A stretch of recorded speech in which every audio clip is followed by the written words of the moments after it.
Welcome back, traveler. Tonight we ride out onto the oldest open country there is, the great sea of grass that runs on and on beneath a wider sky than you have ever stood under. And we follow one hard life across it, from a cold cradle beside a gray river to the largest empire the world has ever known. There is nothing you need to do now, nothing to remember, and nothing to carry. This story asks nothing of you at all. It only unfolds, slowly, the way the night unfolds, without effort, and without any hurry to reach its end. If your eyes are heavy, let them close. This is a story from a world of horses and felt tents and endless wind, told and retold across the centuries, worn smooth in the telling, and tonight it will do for you what all such old stories were made to do, which is to carry a tired listener gently down into sleep.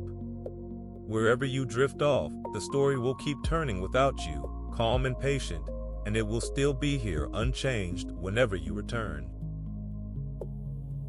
There is no part of tonight's tale that you must keep hold of. You will not be asked at the end what you remember. The names of tribes and rivers and far cities may come and go like faces in a crowd you are walking slowly through, and if they slip away from you, that is not a loss, it is exactly what is meant to happen. Let them slip. Let the words be a warm sound in a dark room, and nothing more, if that is all you want of them tonight. Take a slow breath in, and let it go. Feel the weight of the day leave your shoulders the way the light leaves the sky at evening, slowly, and then all at once. Let your body grow heavy, and warm, and still. Feel the bed beneath you taking all of your weight, so that your arms can be heavy, and your legs can be heavy, and there is nothing left anywhere for you to hold up. Far away and very long ago, out on the cold grasslands beneath the northern stars, a child is about to be born who will change the shape of the whole world, and then lie down at the last under a hill that no one would ever find, and rest. Let us begin. Begin far out on the open steppe, in the cold season, in the low tent of felt beside a slow gray river, with the wind moving over 100 miles of grass and nothing to break it but the tent itself, and the horses standing patient in the dark. You do not need to hold the names of the places, or the year, any more than you hold the name of a country you fly over at night, its scattered lights sliding by far below and then gone behind you. All that matters tonight is the small warm tent in the great cold dark, the fire banked low in the center of it, the smell of horse and smoke and dry grass, and the woman resting there who has just brought a son into the world. Her name was Holan, and she was strong and clear-eyed, and she had been carried off years before to be the wife of a steppe fighter named Yesagay, which was the ordinary and unsentimental way such marriages were often made in that hard country. Rest your eyes there, on the mother and the newborn in the low firelight, and let the rest of the world stay dark and turning. The old story tells a strange thing about that birth, and it is worth resting on, gently, before we go on. They said that when the child came into the world he was gripping, in his tiny fist, a small dark clot of blood, a knot of it no bigger than a knucklebone, held tight as if he had brought it with him out of some other place. To the people of the steppe this was a sign, though no one could say for certain of what, and they turned it over among themselves in the way people do with the omens around a new child, half in wonder and half in unease. Do not trouble yourself over what it meant. Let it simply be one of those small strange details the old tales keep, the newborn's closed hand in the firelight, and let the child open his fingers at last, and sleep, an ordinary baby in an extraordinary story, not yet anyone at all. They gave him a name, and it was not the great name the world would come to know. They called him Temujin, after a man his father had lately fought and bested, which was the custom, to name a son for a hard-won victory, so that the name itself carried a memory of struggle. And for a handful of years the boy was only that, a herder's son among many, growing up on horseback almost before he could walk, learning the few great skills that were the whole of a steppe childhood. to ride and to shoot from the saddle, and to read the grass and the weather and the tracks of animals and men.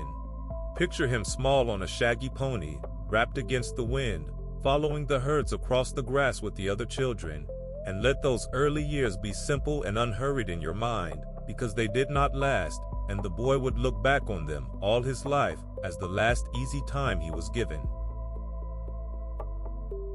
For the steppe was a beautiful country and a merciless one, and it gave nothing for free. A family lived by its animals and by its alliances, by the sheep and goats and horses that were its whole wealth, and by the web of kinship and friendship and sworn loyalty that decided, in the end, who survived a bad winter and who did not. And into that fragile web, when Temujin was still a boy of 8 or 9, there fell a stroke that broke everything at once. His father, Yasugai, riding home across the grass from settling the boy's future marriage, stopped, as was the custom of hospitality, to share food at the camp of some passing strangers. They were of an old enemy people, the Tatars, and they knew who he was, and they hated him, and they did the thing that was most forbidden and most feared on the steppe, which was to break the sacred trust of shared food. They poisoned him. He rode on, feeling himself sicken, and reached his own tents at last, and lay down, and over the next few days he died. Let that fall softly, in the dark, the way such news falls. A boy, out with the herds, called home across the grass to a tent gone quiet, to find the strong center of his whole small world taken away in a matter of days by a cup of poisoned kindness. It is one of the oldest of all human sorrows, the loss of a father while still a child, and it needs no dressing up. Feel it for only a moment, and then let it begin to ease, the way the very oldest griefs ease, because this one is long since done, and healed over by the centuries. And tonight it is only a story, and you may rest even inside the sad parts of it, knowing already that the boy comes through, in the end, to more than anyone could have promised him. But the death of Yasuge was not the whole of the blow, only the beginning of it. For on the steppe, a family without a grown man to lead it and to fight for it was a family without protection, and the clan that Yasuge had led did the cold, practical, terrible thing that hard country teaches. They abandoned them. One morning the wider camp simply struck its tents and moved off across the grass and left the widow Holan and her small children behind, with a few animals and no allies, and the whole vast indifferent steppe around them. There is a moment in the old telling that stays with you, of Holan snatching up the standard of the clan and riding after the departing families, shaming a few of them into turning back for a little while, before they drifted away again. And then the grass was empty, and the wind, and the small abandoned family stood alone. So imagine the years that followed, and let them be quiet and hard and oddly beautiful in your mind, because that is how they were. A mother and her children, cast out, surviving where survival was not supposed to be possible for people alone. They did not have the great herds that were the ordinary wealth of the steppe.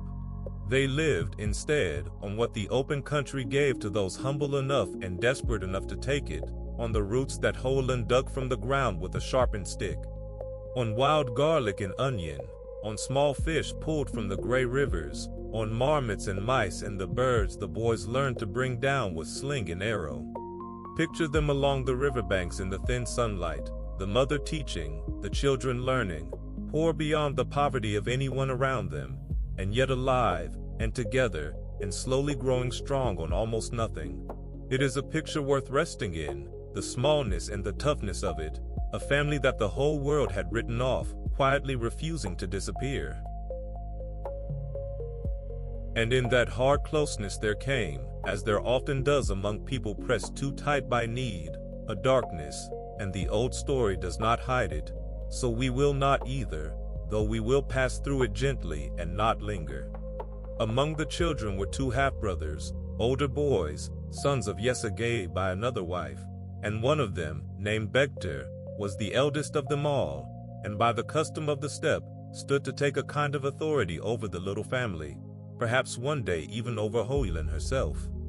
He was high-handed with the younger ones, and he took for himself the fish and the birds that the smaller boys caught, small thefts that meant hunger in a family with nothing to spare.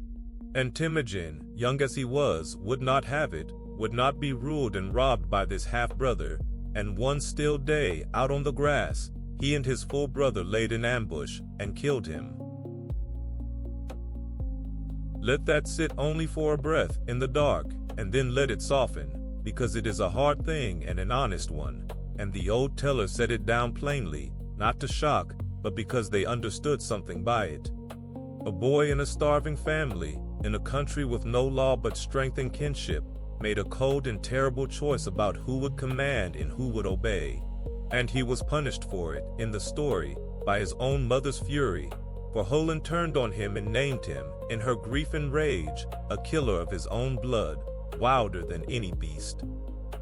It is not a deed the tale asks you to admire. It asks you only to see, in the hungry, hunted boy by the river, the hardness that the steppe had already pressed into him, the refusal, even then, to be ruled by another, that would one day be turned outward against the whole world. Feel the weight of it settle and then pass, the way a cloud shadow passes over the grass and is gone, and let the boy be only a boy again, poor and fierce and very young, with all his life still ahead of him in the dark. For that is where we will leave him tonight, at the very beginning of the road, before any of it, before the tribes and the wars and the far cities. A half-starved child on the open steppe, who has already lost his father, been cast out by his people, and learned in his own hard flesh how thin the line is between surviving and being swept away. Everything that comes after, all the vastness of it, grows out of this small cold seed, a hungry boy digging roots by a gray river under an enormous sky. There is a strange comfort in that, if you let it reach you as you drift, that the greatest of all the world's conquerors began with nothing, less than nothing, and that whatever smallness or hardness a life starts from, need not decide where it comes to rest. But that is the long road ahead, and there is no need to travel any of it tonight. For now, let the boy sleep where he lies, in the little tent by the river, wrapped against the wind, his troubles many, and his strength still only a promise. Feel your own breath going slow and easy. Feel the bed beneath you, patient and sure, holding all your weight. The fire is banked low. The horses stand quiet in the dark. The great grass sea stretches away to every horizon, and somewhere in the middle of it, a hunted boy closes his hand in his sleep, the way he did the day he was born, and holds on. Rest now, the road is long, and we will ride it slowly, and there is nothing waiting at the end of it but peace. Return now to the open steppe, a few years on, with the hunted boy grown into a hunted youth, still poor, still living on the margin of things, but no longer quite so easy to overlook. For that was the danger, on the steppe, of a boy like Temujin, who would not simply fade away. As long as the abandoned family stayed small and starving and beaten, the clans that had cast them off could forget them. But the boy was growing, and word travels on the grass the way it does everywhere, and there were men out there who remembered that this half-starved youth was the son of a leader, and who understood, in the cold arithmetic of that world, that a boy who survives an ambush of fate often grows into a man who repays it.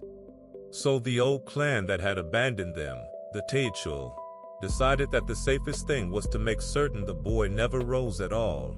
And one day their riders came for him across the grass, and the family scattered into the trees and the ravines, and Temujin, drawing the pursuit away from the others, was run down at last and taken. They did not kill him, and it is worth resting a moment on why, because it tells you something about the world he was born into. To simply kill the boy would have brought a blood feud down on them from whatever kin he still had, an endless cycle of revenge that the steppe understood all too well and feared. Better, they thought, to keep him alive but broken, a captive, a servant, a thing shown off and shamed, moved from tent to tent so that everyone could see the proud line of Yasuge, reduced to a prisoner. So they fastened upon him a kang, a heavy wooden collar, 2 thick boards joined around the neck with the arms pinned out to the sides, so that a man wearing it could not feed himself, could not raise his hands to his own face, could not lie down in any comfort, could not run.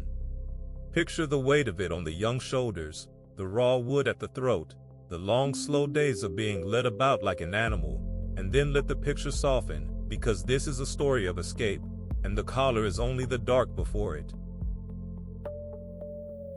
He wore the wooden collar through the long days, and he watched, and he waited, in the patient way that hardship teaches, and the old story says he found, even among his captors, a few hearts that were not close to him.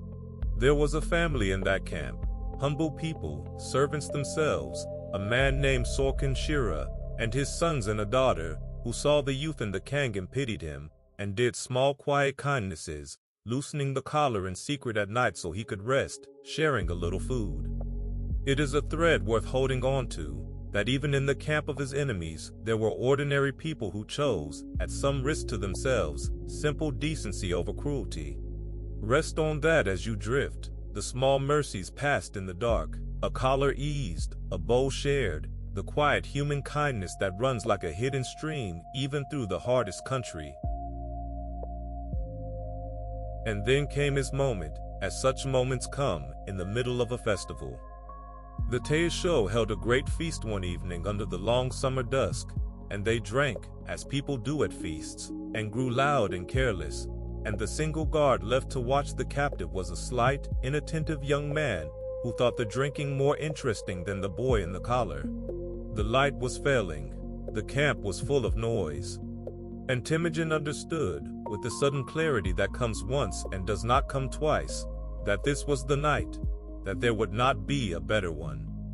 He swung the heavy wooden collar with all the strength of his shoulders and struck the careless guard down with it, and then he ran, collar and all, out of the firelight and away into the dark. Follow him now, in the cool dark, running clumsily under the weight of the collar that pinned his arms, his heart pounding, the noise of the feast falling away behind him, and then, all at once, changing, as the guard was found and the alarm went up and the whole camp turned out to hunt him across the night country. He could not run far so burdened, and he knew it, and he came to the river, the same slow gray water that ran through all these stories, and he did the one thing that might save him. He lay down in it. He waded out into the cold current among the reeds and let himself down until only his face was above the water, the wooden collar floating him, his body hidden beneath the black surface, and there he stayed, breathing quietly, while the searchers came along the banks with torches, calling to one another, looking for a running man and not thinking to look for a still one lying in the river itself. And here the story gives us one of its small, perfect turns, the kind the old tellers loved.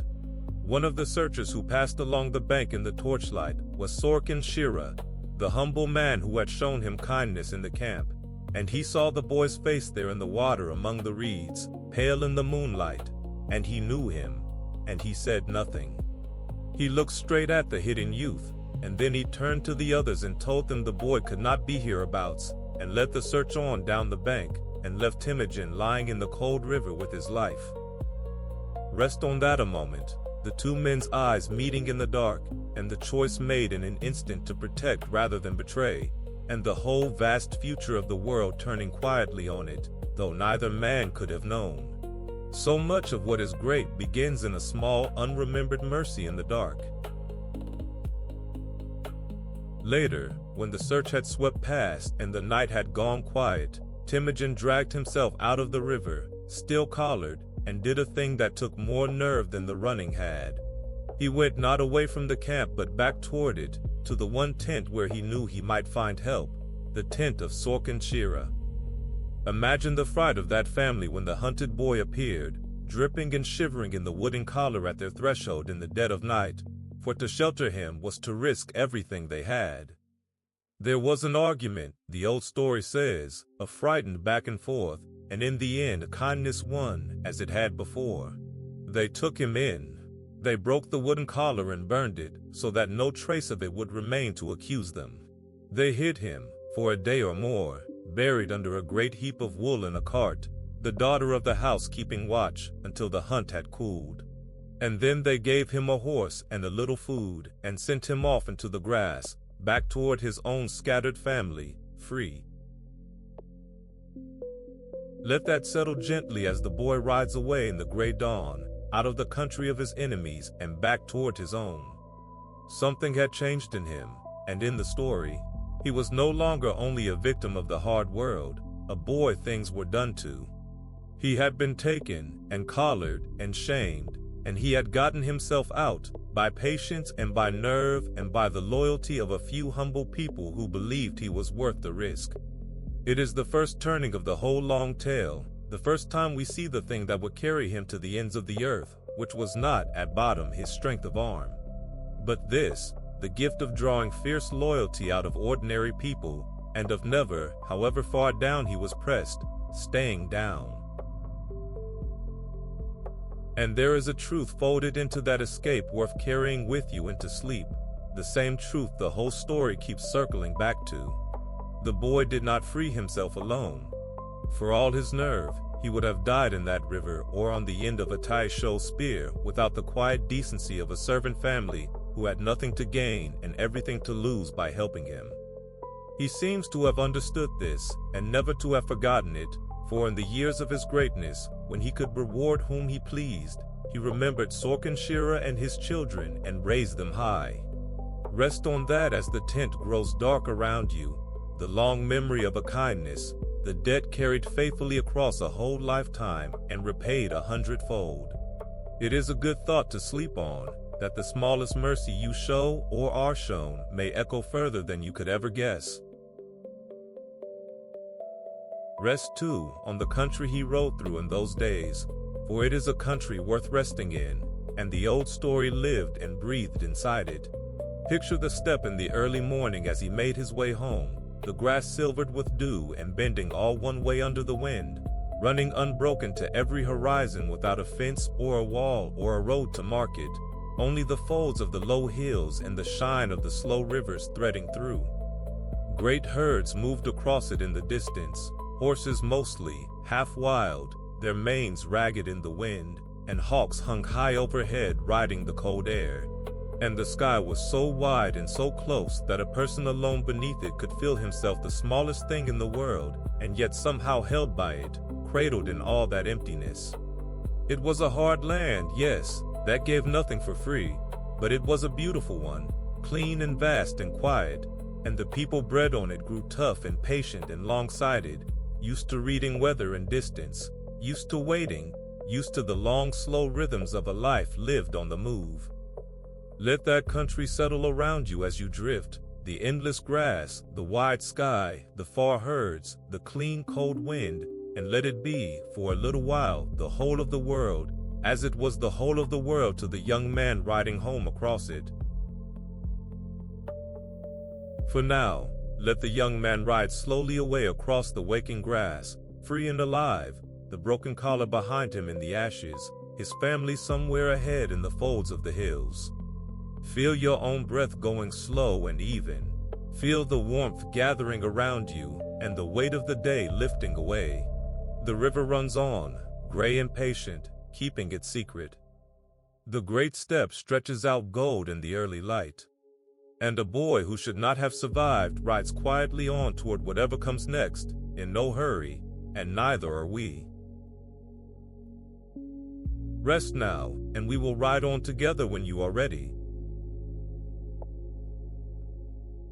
Move on now, a few more years down the grass, to a young man grown, no longer hunted from tent to tent, but standing at last on his own small patch of ground, with a wife and a handful of loyal men, and the very first faint beginnings of a name.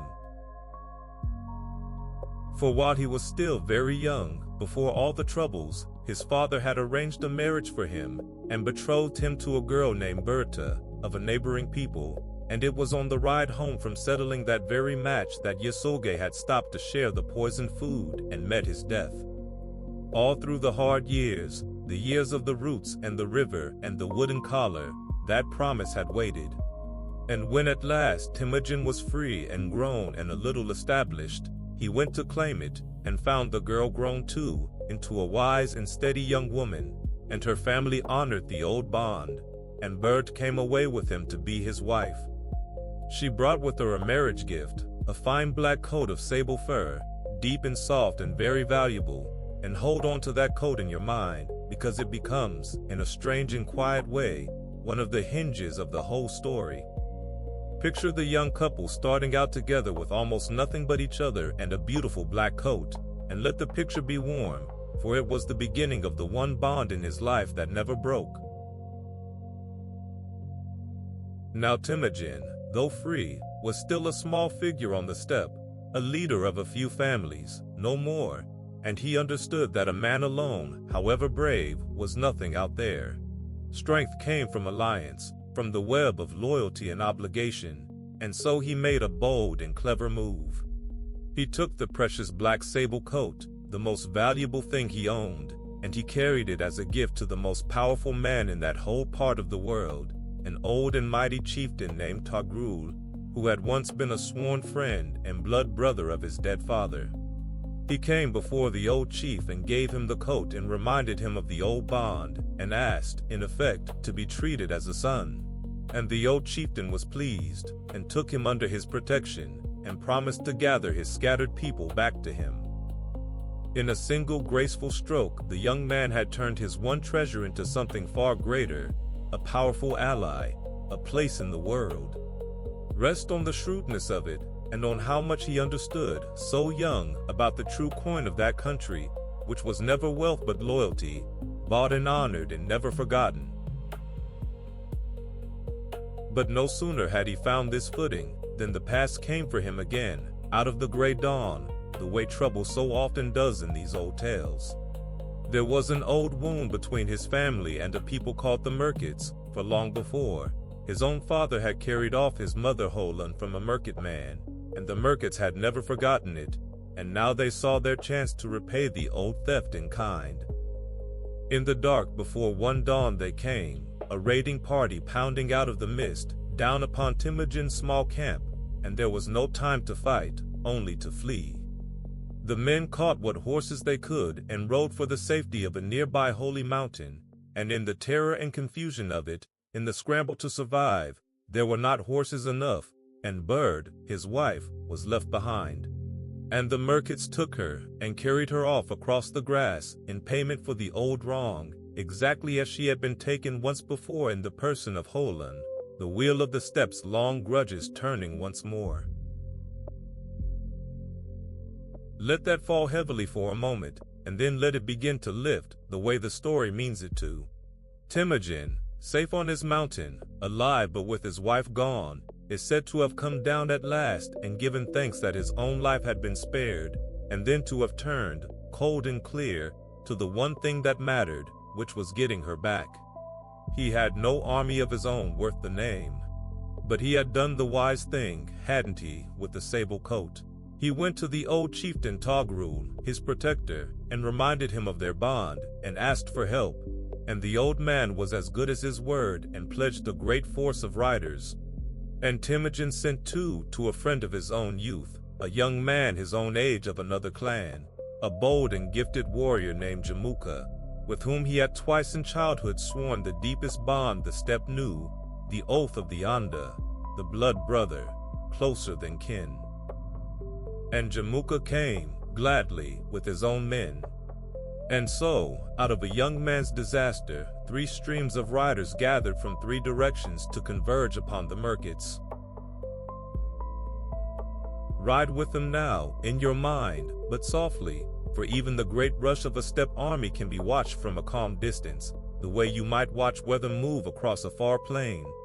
Picture the columns of horsemen coming together in the empty grass, the dust of them, the low thunder of the hooves, thousands of riders now where Temujin had once had only a handful, all of them drawn out across the land toward the unsuspecting Merkit camps by the river.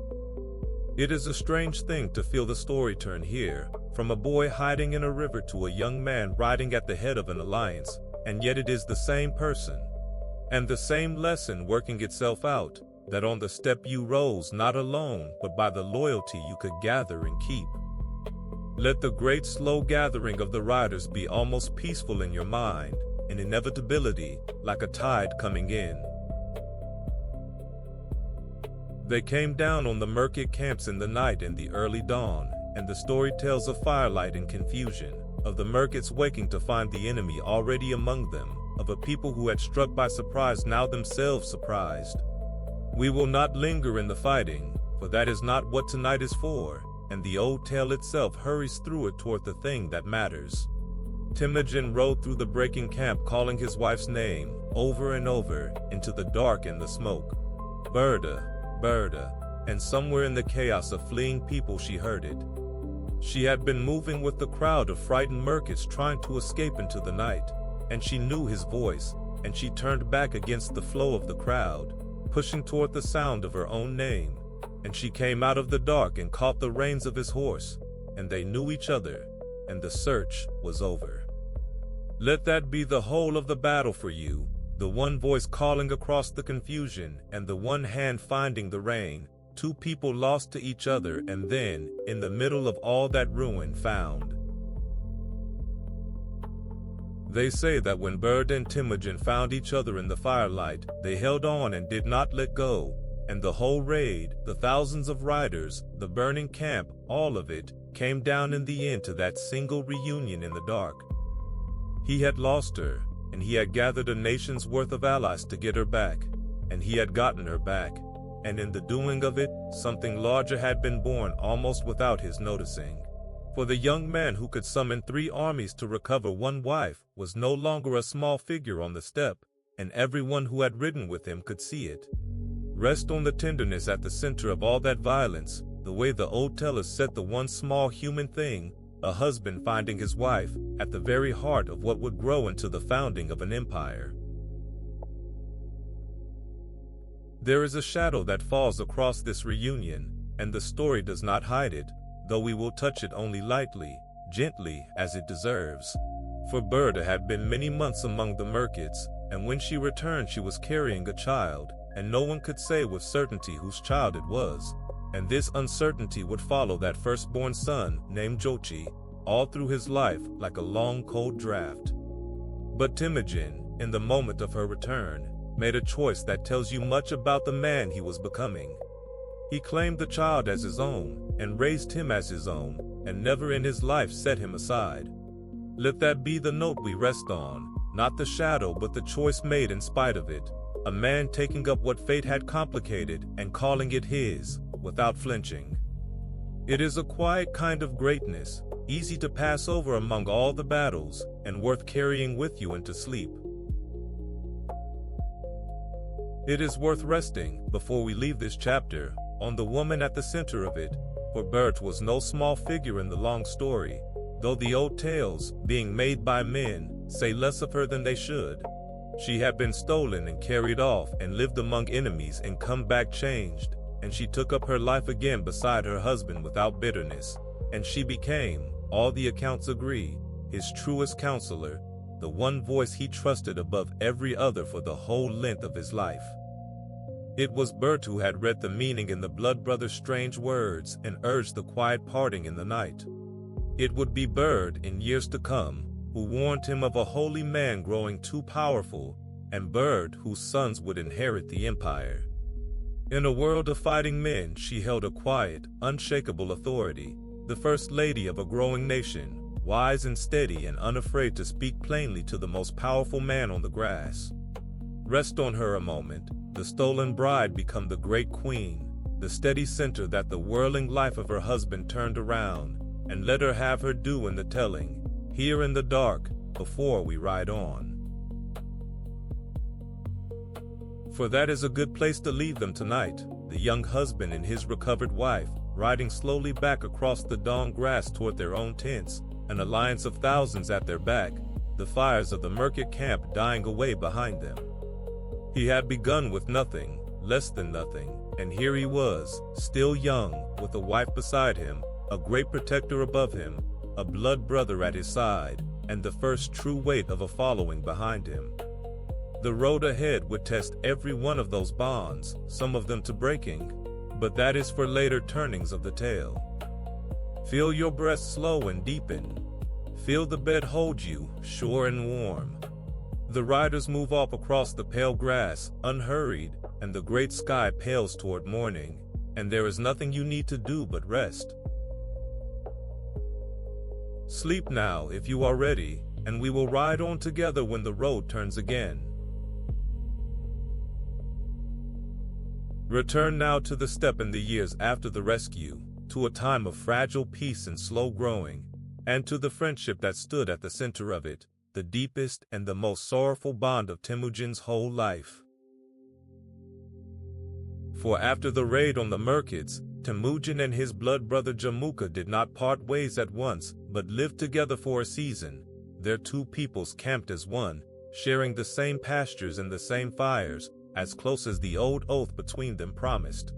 They had sworn that oath twice as boys, exchanging small gifts, a knuckle bone, an arrow tip, and calling each other Anda, blood brother, a bond the steppe held sacred, closer even than birth. Picture the two young leaders in those months, riding out together in the mornings, two of the most gifted men of their generation, laughing, testing each other, the whole open country ahead of them and no cloud on it yet. It is a warm picture, and worth holding gently, because it does not last, and because the friendship that these two men could not keep would shape everything that followed. Rest a moment in the good season before the parting, the two brothers under the wide sky, easy in each other's company. But two such men, each born to lead, each with a following that looked to him alone, could not share a single camp forever, and the parting, when it came, was small and strange and quiet, the way the deepest ruptures often are. The old story tells it almost as a riddle. One day, as the two peoples moved together to new pastures, Jamuka said something to Temujin about where they should camp, a few odd words about the hills and the river, about herders and shepherds and where each should settle, and Temujin did not understand the meaning of it and asked his wife and his mother what it meant.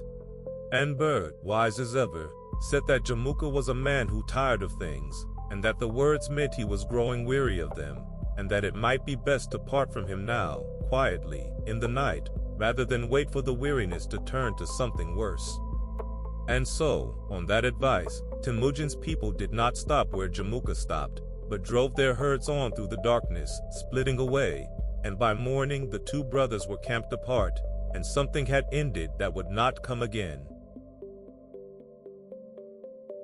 Let that settle softly, the quietness of it. A friendship ended not in a blaze of quarrel, but in a single dark night of driving the herds a little further on. In the days that followed, something telling happened, for as word spread that the two leaders had parted, families and clans across the steppe had to choose which man to follow, and many of them, a great many, quietly gathered their tents and their animals and came over to Temujin. There was something in him, even then, that men wished to follow, a fairness, a steadiness, a way of sharing out the spoils and the burdens that drew people to him over the more brilliant and more high-born Jamuka. Rest on that, as the tale darkens toward war, the quiet fact that the herders chose and chose him, not for his birth, which was humble, nor for his dash, which was less than Jamuka's, but for something harder to name, a sense that under this man a common person might be dealt with justly. It is the seed of everything. But the steppe was not built to hold two great leaders in peace for long, and the years that followed drew the two old brothers, step by step, toward the thing neither could finally avoid, which was war between them. It began, as such things do, with a smaller wrong, a raid, a killing, a brother of Jamuka slain trying to steal Temujin's horses, and it grew from there, gathering the clans of the steppe into two great opposed alliances behind the two men who had once shared a fire. Picture the country dividing, the long-held grudges and loyalties all sorting themselves at last onto one side or the other, until the whole grass sea was split in two, and the two blood brothers stood at the head of the halves, facing each other across everything they had once shared. There is an old sadness in it, deeper than the ordinary sorrow of war. the sadness of two men who had loved each other as boys made into the leaders of enemy nations, and the story feels it and lingers on it, and so may you, gently, before we pass on. The wars between them ran on across years, with victories on both sides, and we will not follow the turns of the fighting, for that is not what tonight is for. But there is one dark image the old tale keeps from those years, and we will touch it only once and lightly, because it marks the difference between the two men that the whole steppe came to feel. After one battle in which Jamuka had the upper hand and took many captives, he is said to have treated them with a terrible cruelty, boiling his prisoners alive in a great row of cauldrons. A horror so far beyond the ordinary hardness of steppe war that it turned men's stomachs and, more than any defeat, turned their hearts. For the people of the grass could bear a hard master, but a needlessly cruel one they would flee. And after that day, more and more of them drifted away from Jamuka and toward the other brother, the one who, for all his coming reputation, was known among his own for a rough kind of justice rather than for cruelty. Let that dark image pass by like a single cloud and be gone, and rest instead on what it taught, that in the long run it was not terror that bound men to a leader, but the belief, however rough, that they would be dealt with fairly. And so, slowly, across those hard years, the balance tipped. Temujin's alliance grew, and Jamuka's thinned, not in a single great stroke, but in the steady seep of families and clans crossing from the one camp to the other, choosing the fairer master over the more dazzling one. It is worth resting on how ordinary and how human that drift was, no grand battle deciding it, but 10,000 small quiet decisions made around 10,000 fires. Families weighing which man would let them keep their children in their herds and their dignity, and choosing, in the end, the humble hard-handed one over the high-born cruel one. The great movements of history, the tale seems to say, are made of such small private choices, added up over years, and there is a strange comfort in that the vast things are built of the small ones, quietly, out on the grass, in the dark, while everyone sleeps. Of Jamuka himself, we will say only a little tonight, and softly, for his is a sad ending and a noble one, and it comes properly at the far edge of this part of the story. In the end his alliance failed, and his own followers, seeing which way the wind had turned, seized him and brought him bound to Temujin, hoping for a reward. But Temujin, we are told, would not reward men for betraying their own lord, and had those betrayers put to death for the very act that delivered his enemy to him, which tells you again how deeply he prized loyalty above all things. And to Jamuka, his old blood brother, he is said to have offered friendship once more, a place at his side, the oath renewed. But Jamuka would not take it. He said, the old story tells, that there could not be two suns in the sky, that a man could not be the second thing where he had been born to be first, and he asked only for the death of a nobleman, without the shedding of his blood, and Temujin, grieving, granted it. Let that rest gently in the dark, the two brothers at the last, one risen and one fallen, and the fallen one choosing his end with a strange dignity rather than living as a lesser thing beside the man he had once called brother. It is a very old and very human sorrow, and it is long since over, and tonight it is only a story to sleep beside. So we leave the brotherhood there, where it ends, and let the sorrow of it settle and soften into the general quiet of the past. Two boys who swore an oath under the wide sky, two men who could not in the end share a world, and one of them left standing, alone at the top, having gained everything and lost, along the way, the one friend of his youth. There is a loneliness and greatness that the old tales understood, and this is the first taste of it in Temujin's story, the price, paid early, of rising above every other man on the grass. Feel the weight of it, and then let it go, the way you let go of the day's small sorrows as you drift toward sleep, none of them yours to carry now, all of them gentle by time. Rest a while, before we leave the war of the brothers, on the strange truth that Temujin seems never to have hated Jamuka, even at the end, even after all the years of blood between them. The old story, which is in part the story his own people told of him afterward, keeps returning to the closeness of the two, to the boyhood oath, to the seasons they camped as one, as though the tellers could not quite bear to let the friendship go, even knowing how it ended. When the betrayers brought Jamuka bound, it was not triumph the Khan is said to have felt, but something heavier and sadder, and he offered his old brother his life and his friendship back, more than once, and only granted him the noble death he asked for when it became clear that Jamuka could not live as a lesser man. There is a lesson the steppe folded into that, gently, that a person may be your enemy and still be mourned, that the ending of a thing does not unmake the good that was once in it. Rest on that as the fires burn low, the sorrow and the tenderness bound together, the great rising man who kept, all his life, a soft place in his hard heart for the friend of his youth. For now, let the steppe grow quiet around the one leader left standing, the fires of the divided nations burning down toward a single flame. Feel your own breath going slow and easy, the warmth gathering, the weight of the day lifting clean away. The grass moves in the night wind. The horses stand patient in the dark. And a humble man who has outlasted his brilliant brother stands alone beneath the stars, at the threshold of something no one on the grass has ever done, the making of one people out of all the scattered warring tribes. But that is the next turning, and there is no hurry. Rest now. Come now to the last of the long wars of the steppe, the years in which the many scattered peoples of the grass were gathered, one by one, into a single nation, and a humble man took a name that the whole world would come to know. For the parting from Jamuka had been only one thread of a much larger weaving. All across the grasslands, in those years, the old separate people still stood apart, each with its own name and its own pride. The Tatars who had poisoned his father, the powerful curates of the old chieftain who had been his protector, the cultured Naimans away to the west with their borrowed writing and their settled ways, the Merkits who had stolen his wife, and many more, a whole quarrelsome patchwork of tribes who had never in memory been one thing.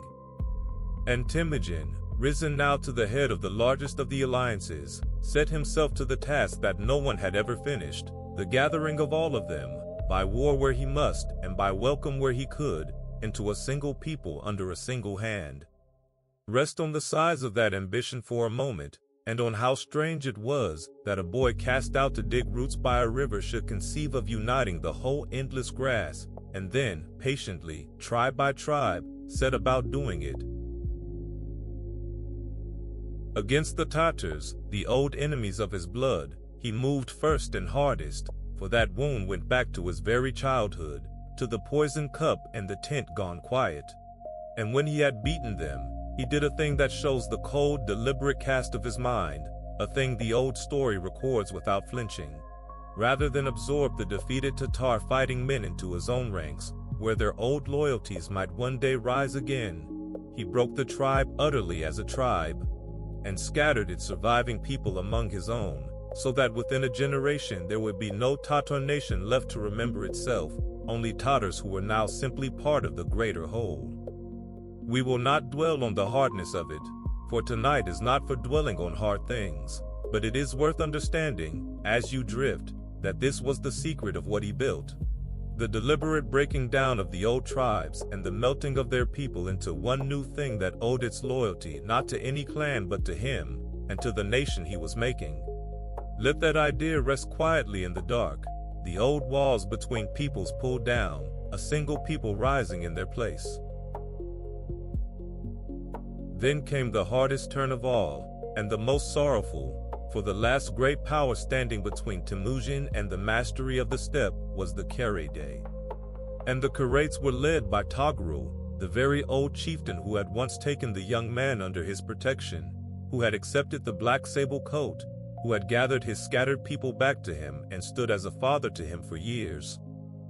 The bond between them, so long the foundation of Temujin's rise, frayed at last, worked at by jealous men on both sides, and by the simple fact that the pupil had grown greater than the master.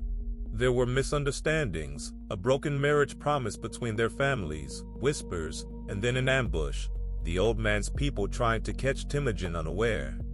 Let that fall softly, the sadness of it, the protector and the protected turned at the end into enemies, another bond of his youth broken on the hard road up.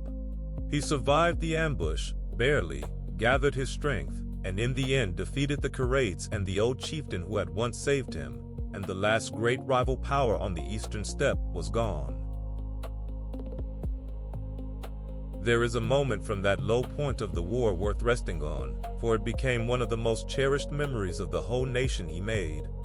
After the ambush, Temujin was driven to the very edge, his people scattered, his following reduced to a small band of the most faithful, and they came together at a muddy lake in the wild country, and drank its brackish water and swore, all of them, an oath of loyalty to one another and to him, to share all things, to stand or fall together, come what may.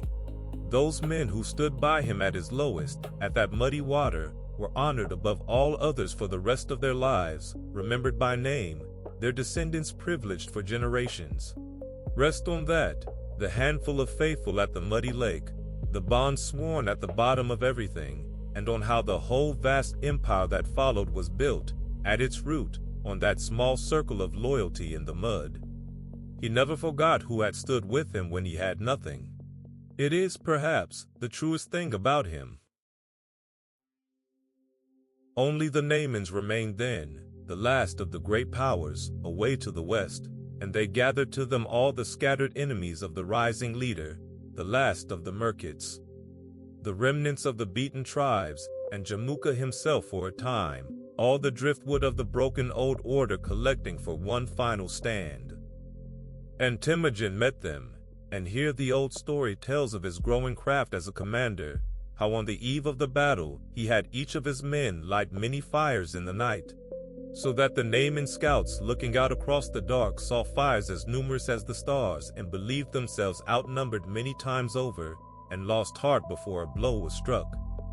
Picture that, the steppe at night scattered with false fires like a fallen sky, the enemy's courage draining away in the dark at the sight of them. He beat the Naimans, and with them fell the last organized power that stood against him, and the long work of a lifetime, begun by a hunted boy, was, all at once, complete. The grass was won. And so we come to the great gathering, the still center of the whole story, the moment everything before had been climbing toward. In a certain spring, by the headwaters of a certain river, the whole new nation came together, all the peoples of the grass that were now one people, and they held the Kurotais, a great assembly, and they raised over it a white standard of 9 tails, 9 long streamers of pale horsehair, the sacred banner of the united tribes. And there, before all of them, the humble man who had been the hunted boy, who had dug roots by the river and worn the wooden collar and hidden in the reeds, was proclaimed the sole ruler of them all. They did not call him by his boyhood name any longer. They gave him a great title, and the old sources render it as Genghis, which the world would come to say as Genghis, and its meaning is not entirely certain even now, but it seems to have carried the sense of the oceanic, the universal, the all-encompassing, the oceanic Khan, the ruler as wide as the sea. Rest on the strangeness and the grandeur of that, the root-digging orphan standing beneath the 9-tailed banner, while a whole nation gives him a name as wide as the world. Let the meaning of that gathering settle over you slowly in the dark, for it was a greater thing than it might seem. Before that spring there had been no such thing as a single people of the grass, only the endless quarreling tribes, raiding and feuding and stealing one another's horses and wives across the generations, as they had done since the beginning of memory. And in a single lifetime, one man had ended all of that, had broken the old tribes and melted them into one, had given the scattered peoples a single name, a single law soon to come, a single banner, and a single purpose. Whatever came after, whatever storms broke upon the wider world, this was the true and lasting thing he made, one people where there had been 100, and it would outlast him by centuries. Rest on the quiet magnitude of it, the unification, the thing achieved, before the nation so made turned its eyes, at last, outward beyond the grass. For that is where the story turns next, and it is worth pausing at the threshold of it, gently, the way you pause at a doorway between one room and another. Behind lay the making of the nation, the long hard climb of a single life, from nothing to the nine-tailed banner. Ahead lay the world, the great walled kingdoms beyond the grass, China to the one side and the silk cities of the west to the other, all of them soon to feel the weight of the thing that had been forged out on the steppe while they were not watching. But none of that need trouble you tonight. Tonight we rest at the high still moment, the nation whole, the banner raised, the oceanic Khan standing beneath it, and all the wars of the grass at last behind him.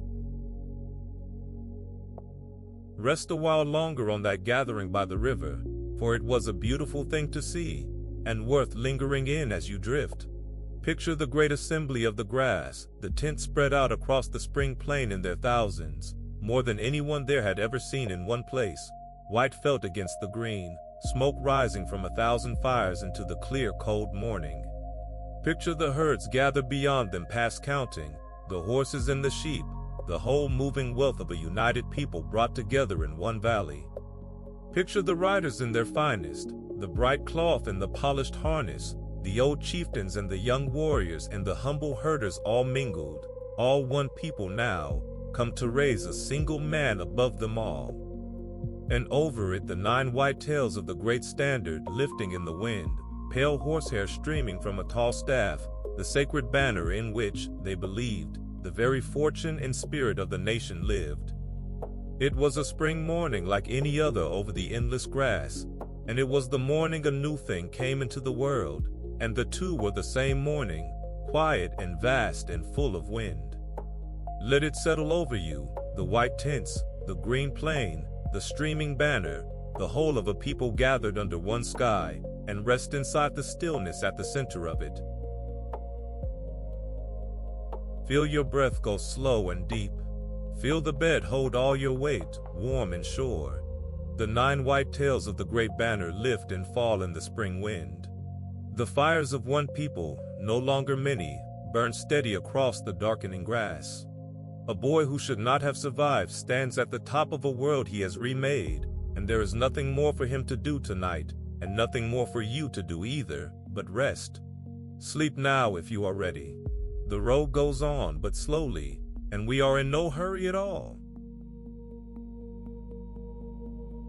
Come now to the moment the grass met the world, when the united people of the steppe, so long turned inward upon their own quarrels, looked outward at last, south and east, toward the oldest and greatest of their neighbors, the vast walled empire of northern China. For beyond the southern edge of the grasslands lay another world entirely, a world the steppe people had traded with and raided and feared for 1,000 years, a world of cities. In the north of China there ruled a great dynasty, the Jin, masters of walled towns and rammed earth ramparts, of rice and silk and iron, of a settled wealth beyond anything the herders of the grass had ever owned.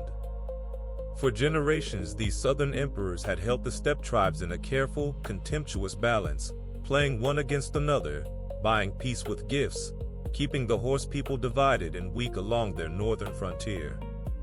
And now, for the first time, the horse people were not divided.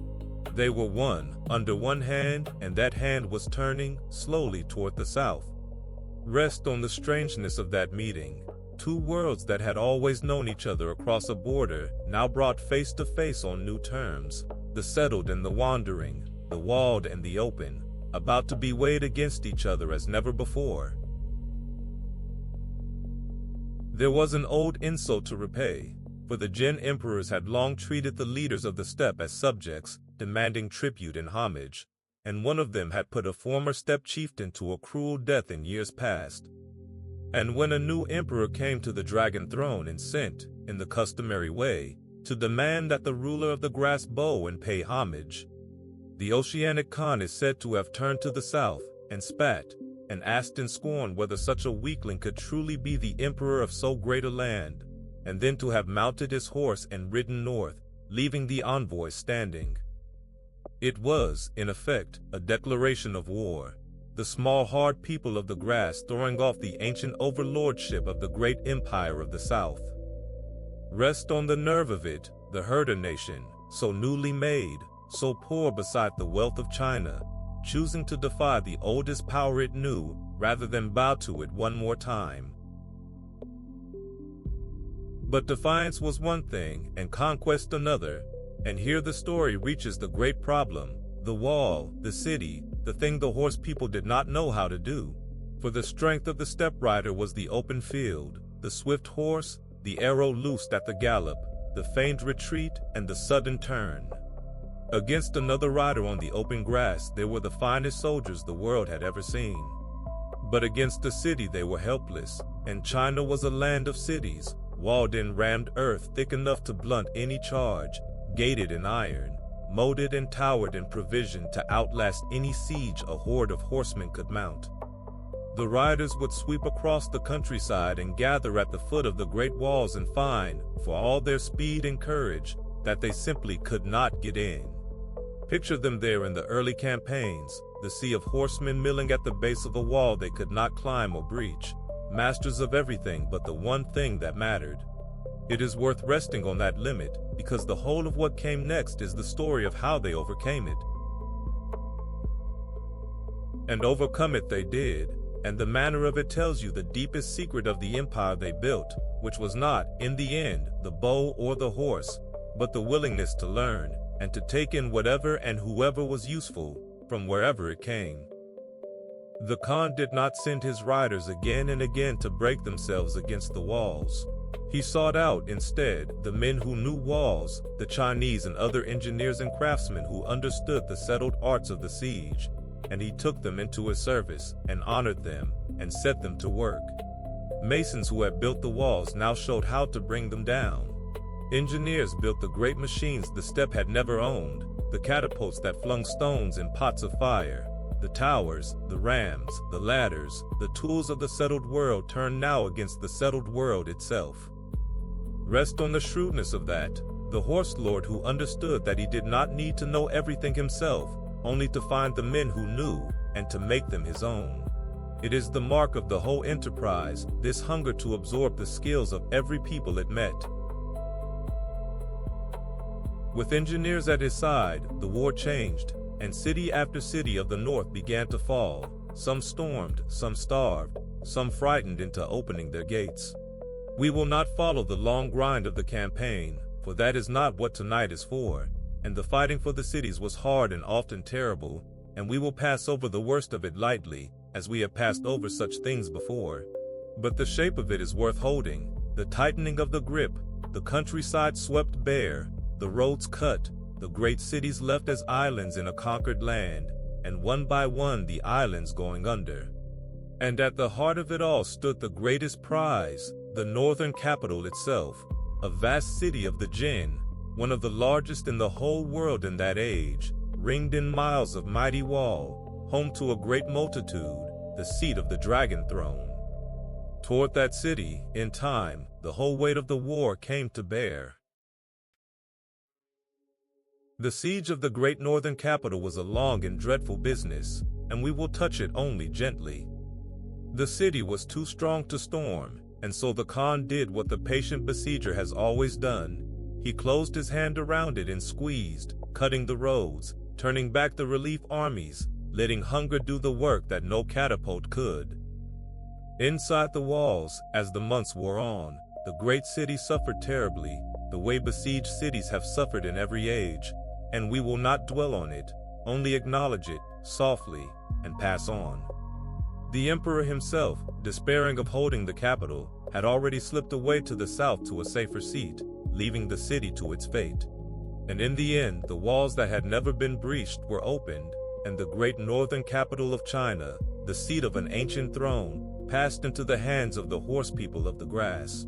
Let that fall quietly in the dark, the greatest wall the Khan had ever faced brought down at last, not by fury but by patience, and the grass nation grown in a single generation, from a people who could not take a city into a people who could take the greatest city in the world. Rest now on the size of what had happened, and on how far the story had come. The boy who had dug roots by the river now held the northern capital of the oldest empire he knew. The people who had milled helpless at the foot of the first wall now commanded the engineers and the machines and the settled arts of siege. And more than land or plunder, the Khan had gained something that would carry his empire far beyond his own life, which was the habit of learning from the conquered, of taking the best of every people he overcame and making it his own. The Chinese engineer, the captured scholar, the foreign craftsman, all folded into the growing enterprise. Rest on that as the deeper conquest, greater than any city, the opening of the closed steppe mine to the whole world's store of skill, and the beginning of an empire that would be, for all its violence, one of the great mixers of peoples and knowledge the world has ever seen. It is worth resting, before we leave the war in the south, on the sheer strangeness of the army that had done this thing, for it was like no army the settled world had ever faced. It brought no baggage train of the ordinary kind, no slow ox carts of supply, for every rider carried his own life with him and lived off the herds that moved with the army and off the land it crossed.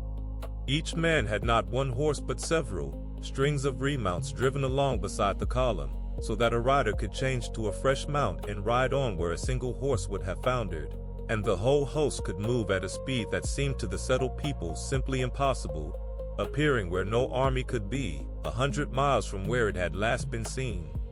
The riders could sleep in the saddle, and eat in the saddle, and the discipline that held them was absolute, for the Khan had built his army not on the old tribes, but on tens and hundreds and thousands.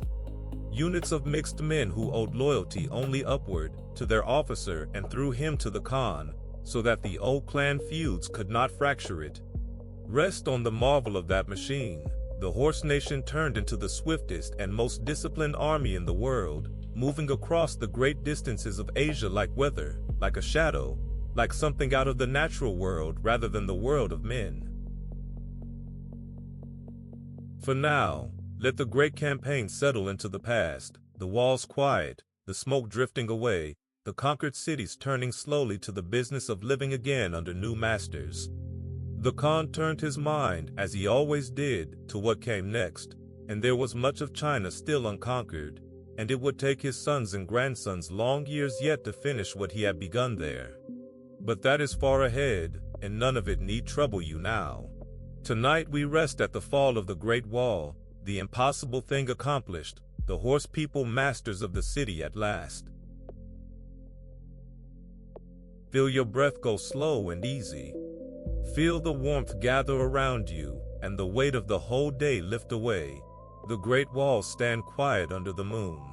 The campfires of the grass burn low across a conquered plain. And a nation that could not, a few years before, so much as scratch a city wall, now holds the greatest city in the world, and is only beginning. But the beginning is enough for tonight. Sleep now if you are ready, and the road will wait, patient and unhurried, for the morning. Turn now to the west, away from China, to the great trade lands beyond the far edge of the steppe, to the Silk Road cities of gardens and domes and running water, and to the strange, terrible chance that turned the whole might of the grass nation against them. This is the high storm of the story, and after it the winds will begin, slowly, to fall.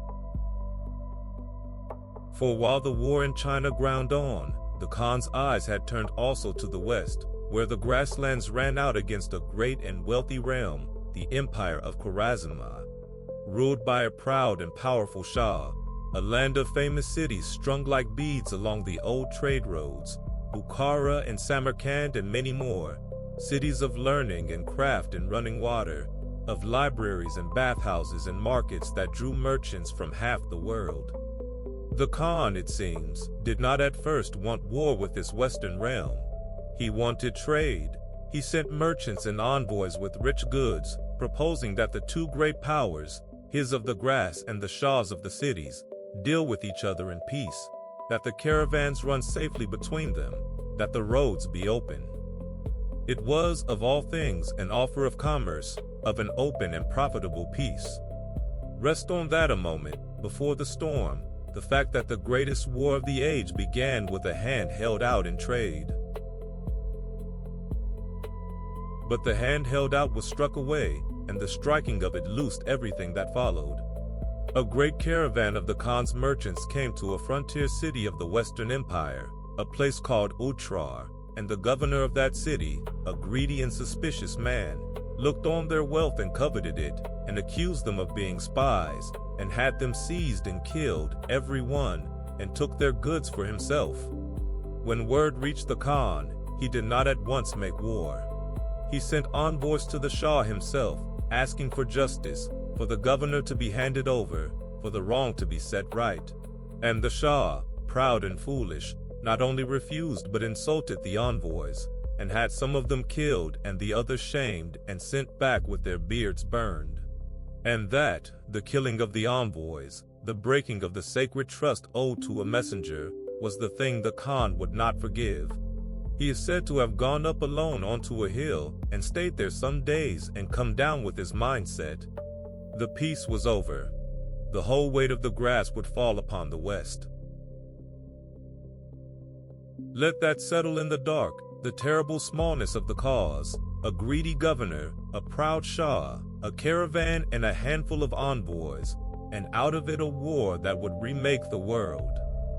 There is an old and sobering truth folded into it, that the greatest catastrophes often turn on the smallest failures of decency, a moment of greed, a moment of pride, a hand of friendship struck away. We will not moralize over it tonight, for tonight is for rest, but let it rest quietly with you all the same, the vast consequence hidden inside the small, cruel choice. And then let it soften, for it is very old, and long over, and tonight it is only a story to sleep beside. The war that came was swift beyond anything the Western Empire could have imagined, and the reason was that the Shah, for all his wealth and his great walled cities, had made a fatal error of his own. He did not trust his own generals, and so rather than meet the invaders in the open field with a single great army, he scattered his forces among his many cities, a garrison in each, so that no one of them was strong enough to stand alone. And the Khan, seeing this, did the thing that a mind like his was made for.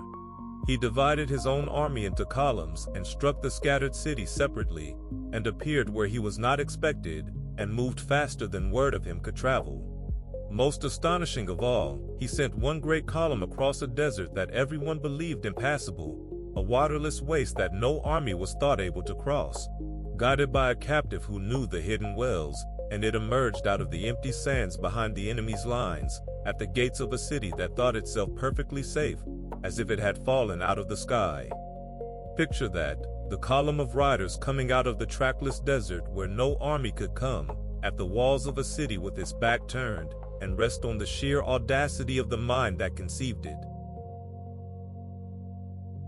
The city that column came to first was Bukhara, one of the jewels of the Western world, a place of scholars and mosques and gardens, and it could not stand against a stroke it never saw coming, and it opened its gates. And here the old story keeps an image that has never lost its chill, of the Khan riding into the great mosque of that learned city, and asking what building it was, and being told it was the house of God, and answering that then God's house had opened its doors to him. We will not follow what came after in the fallen cities, for it was terrible, and tonight is not for terror, and the old tale itself hurries past the worst of it. It is enough to know, and to hold lightly, that the western cities fell one after another in that storm, Bukhara and then great Samarkand, the Shah's chief city, with all its walls and its garrison, and then more. And that the Shah himself, his empire crumbling faster than he could believe, fled westward in terror with the Khan's riders behind him, and never found safety, and died at last a hunted fugitive on a small island in a far sea, alone with nothing, the proud man who had burned the envoys' beards. Let the storm pass over now, and begin, slowly, to quiet, for we have reached the high point of the whole story, the fiercest and most terrible of all its chapters, and from here the winds begin to fall.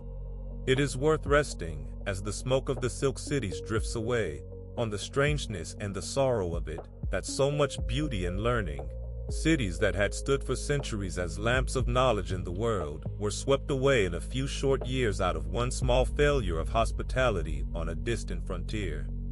The old sources, even those written by the conquered, speak of it as a kind of storm out of the natural world, a thing too vast to be blamed on ordinary men, and perhaps that is the only way the mind can hold a catastrophe of such a size. We will not try to hold it whole tonight. We will only acknowledge it softly and let it recede, the way a storm recedes, leaving the air washed and still behind it. And it is worth resting too, before we leave the West, on the thing that grew even out of that ruin, for the empire the Khan was making did not only destroy. In the wake of the storm, the roads that ran through those conquered lands, the old silk roads that had always been broken and dangerous, crossing a dozen quarreling realms, now ran through a single vast domain under a single law, and along them, once the fighting passed, goods and people and ideas would soon move more freely and more safely than they had in all the centuries before. That is the strange double face of the whole story, the destruction and the connection bound together, the storm that flattened the old order and the long calm that grew, afterward, in the flattened space. But that calm belongs to the later chapters, the gentle ones, and we will come to it slowly. Rest a while before we go, on the cities themselves as they had been before the storm, for they deserve to be remembered whole, and it is a gentle thing to picture them in their glory rather than their fall. Samarkand and Bukhara were among the fairest places in the world in that age, cities of blue tiled domes and slender towers, of gardens where water ran in stone channels through the heat of the day, and fountains played in courtyards shaded by fruit trees. They were cities of learning, where scholars copied books by lamplight and astronomers watched the stars, and doctors and poets and craftsmen of every kind gathered from across the world, drawn by the wealth of the trade roads that met there. In their markets you could find silk from China, and spices from the Indies, and glass and coral and the goods of a dozen lands, and in their libraries the gathered knowledge of centuries. Hold them in your mind as they were, the running water, the blue domes against the desert sky, the lamp-lit rooms of the scholars, the crowded fragrant markets, all the patient work of generations. Much of it was swept away, and that is a sorrow. But much too was rebuilt in the long peace that followed, for the conquerors came in time to love these cities and to raise them up again more splendid than before, and the blue domes still stand today. Let that be the thought you keep, not the burning, but the beauty, before and after, that outlasted even the storm. For tonight, let the Western War settle into the past, the fiercest thing behind us now, the road ahead running downhill toward quieter country. Feel your breath go slow and deep. Feel the bed hold you, warm and sure, taking all your weight.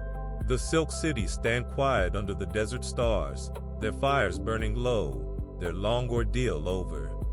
The columns of riders rest at last after the hardest campaign of all.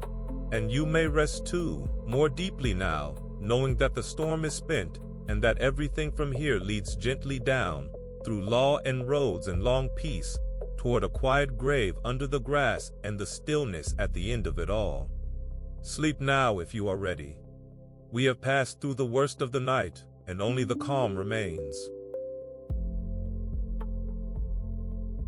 Turn now, gently, away from the burning cities, and toward something wider and stranger and quieter, a long ride across the roof of the world, made by two men and their columns of horsemen, that looped out farther than any army had ever gone and came home again with the earth measured behind it. This is a chapter of distance more than battle, of cold plains and far rivers and the sheer astonishing reach of the horse nation, and it will carry us out to the edge of Europe and back, and set us down, softer, on the far side. When the proud Shah of the Western Empire had fled from his falling cities, riding westward in terror with his realm collapsing behind him, the Khan did not simply let him go. He chose two of his finest commanders, two generals whose names have come down through the centuries, Jeb and Subutai, and he gave them a portion of the army and a single task, to follow the fleeing Shah wherever he went, and not to turn back until the matter was finished. It was, when you consider it, a strange and open-ended order, a hunt with no fixed ground, and the two generals took it up and rode away west into lands the Mongols had never seen. And what began as a chase became, before it was done, one of the most extraordinary journeys in the whole history of war. Rest a moment on that beginning.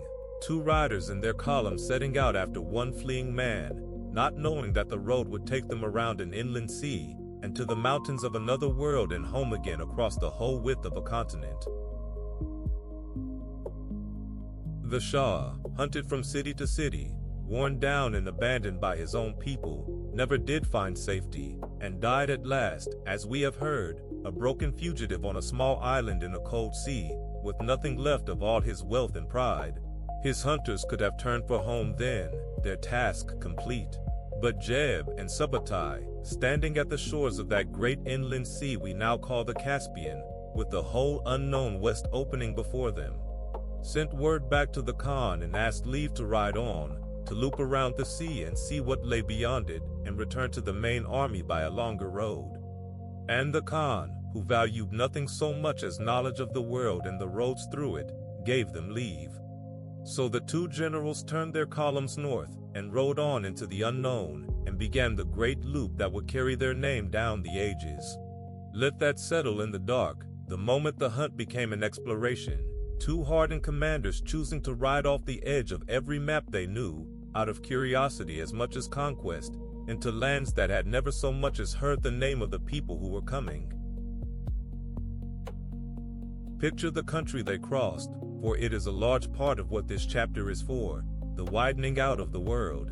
They came up through the high passes of the Caucasus Mountains in the depth of winter, a range of stone and snow that lay like a wall across their road. And the cold there was a thing to reckon with, the passes choked with ice, the horses picking their way along frozen ledges above drops that fell away into cloud.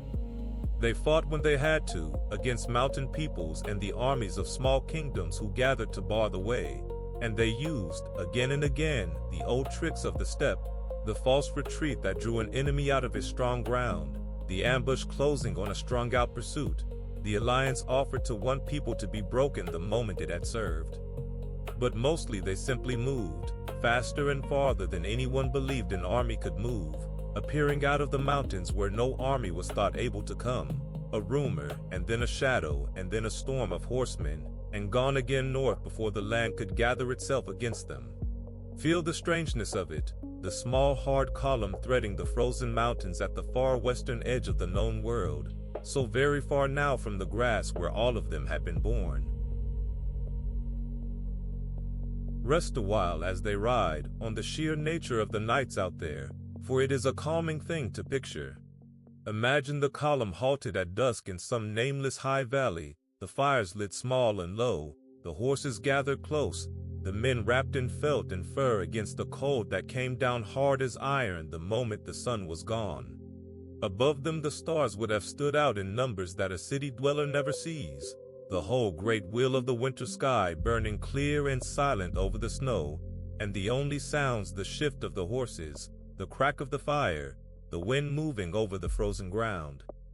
These were men a year and more from home, in a land whose name they did not know, under stars they could not read, and yet they slept, as soldiers do, rolled in their cloaks on the hard cold earth, and rose before dawn and rode on. There is something in that image that quiets the mind, the small circle of firelight in the enormous frozen dark, the tired men sleeping under the strange stars, the patient horses waiting for the morning. Let it be one of the things you carry down toward sleep, that far small camp in the middle of the whole wide world. Beyond the mountains they came down onto the wide grasslands of the north, the great plains above the Black Sea, country not so different from the steppe of their birth, open and rolling and made for horses, and here they met other horse peoples, the roving nomad tribes of the western steppe, and defeated them, and drove some of them fleeing westward with word of a terror coming out of the east. And it was here, on those far northern plains, that the two generals met the first armies of Europe, for the fleeing nomads had begged help from the princes of the Rus. the lords of the wooden towns and river cities of what is now Russia and Ukraine. And those princes gathered a great host and came out to meet the strange invaders by a river. Rest here a moment. On the meeting of worlds, the horsemen who had started their ride at the edge of China, now drawn up on a far European river against the mailed princes of the north. Two halves of the earth that had never touched now facing each other across the water, and neither truly understanding what the other was. The battle by that river went the way so many battles went against the horse lords, for the princes of the Rus, brave and proud and utterly unused to this kind of war, were drawn into a long pursuit by the old feigned retreat, the Mongols giving ground for days, falling back and back until the pursuing host was strung out and weary and far from its supplies, and then the columns turned, all at once, and closed upon them, and the pursuit became a rout.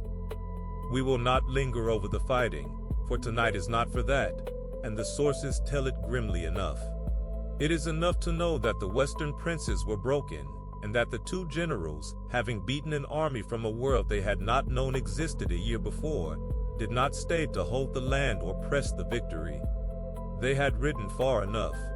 They turned their tired columns east at last, and began the long road home, back across the whole width of the northern grasslands, thousands of miles of open country, to rejoin the Khan and the main army. Let that turning for home settle over you gently. The far point of the whole great loop reached and passed. The two riders now pointed back toward the rising sun and the grass they came from. Rest now on the size of what those two men had done, for it is hard to hold. In the space of a few years they had ridden from the heart of Asia around a great inland sea, over one of the highest mountain ranges in the world, across the plains of the far west, had fought and beaten the armies of a dozen peoples they had never heard of, and had come home again, having traced with the hooves of their horses a circle thousands upon thousands of miles around, through lands no single traveler had ever crossed end to end. They came back not as ragged survivors, but as a victorious army, bearing knowledge of every road and river and people between the grass and the edge of Europe, knowledge the Khan would treasure and his heirs would one day use. It was a scouting of half the world, disguised as a hunt for one fleeing man. Hold that in your mind as a kind of wonder, set down softly among the quieter things, the reach of it, the distance, the astonishing fact that it was done at all. And feel, as this chapter closes, how the story itself has begun to change its nature. We are past the great sieges now, past the burning cities and the high storm of the Western War.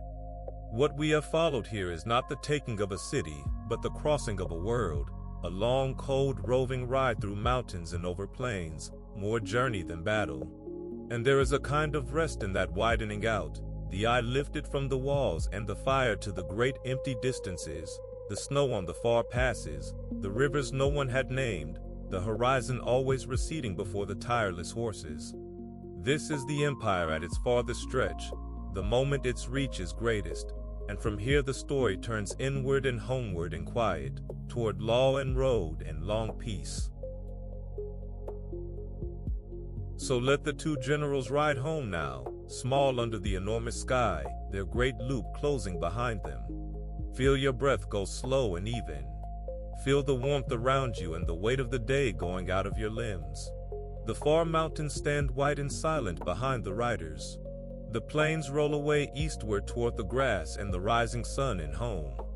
And you may let yourself drift with them, unhurried, over the wide, quiet country, knowing there is nothing to reach and nowhere you must be, only the long, soft road and the horizon and the coming of sleep. Rest now if you are ready. The hardest riding is behind us, and the way ahead runs gentle and level and calm. Come now to something quieter still, to the ordering of everything the horsemen had won, to the law and the roads and the patient machinery of rule that turned a storm of conquest into a lasting empire. This is a calm and settling chapter, administrative and peaceful, and there is nothing in it to quicken the pulse, only the slow, satisfying sense of a vast, wild thing being brought into order, like watching a great house set right room by room in the evening. Let it carry you further down. For it is one thing to conquer, and quite another to hold, and the deepest wonder of the Khan was not that he won so much land, but that what he won did not simply fall apart the moment the fighting stopped, the way the conquests of so many other great warlords have crumbled the instant they died. The reason it held was that the Khan, for all that he had grown up in a world of feud and raid and open grass, understood the need for law, for a single rule that stood above the tribes and the clans, and even, in a sense, above himself, and he set about giving his people such a law. It came to be called the Yasa, the Great Code, a body of rules and judgments that were, by tradition, written down and kept, and that governed everything from the ordering of the army, to the sharing of plunder, to the settling of quarrels, to the keeping of the peace among peoples who had spent all their history at each other's throats. Rest on the meaning of that, the boy from the cold tent by the river, who had known lawlessness in his bones, in his hungry childhood, in the murder of his father and the treachery of his kin, growing into the man who gave 100 quarreling peoples a single law to live under. And rest, before we go further, on that quiet phrase itself, the law written and felt, for there is a whole small marvel folded inside it. The people of the grass had never been a people of the written word. They carried their history in their memories, in the long songs and the told tales handed down around the fires, and they had no letters of their own, no script, no books, nothing set down. And yet the Khan, who could not himself read, understood that a law which lived only in memory would die with the men who held it, and that an empire spanning the world could not be run on remembered custom alone. So he had letters borrowed from a neighboring people, and set to the sounds of his own tongue, and for the first time the language of the grass was written down. And the law and the records and the orders of the empire were kept in it, so that a command given in the heart of Asia could be carried, exact and unchanged, to its farthest edge.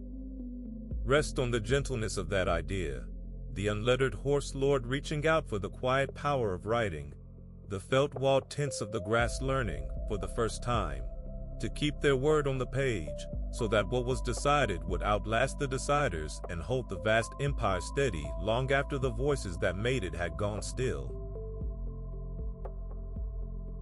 The law was hard, as the world that made it was hard, and its punishments could be severe, and we need not dwell on them.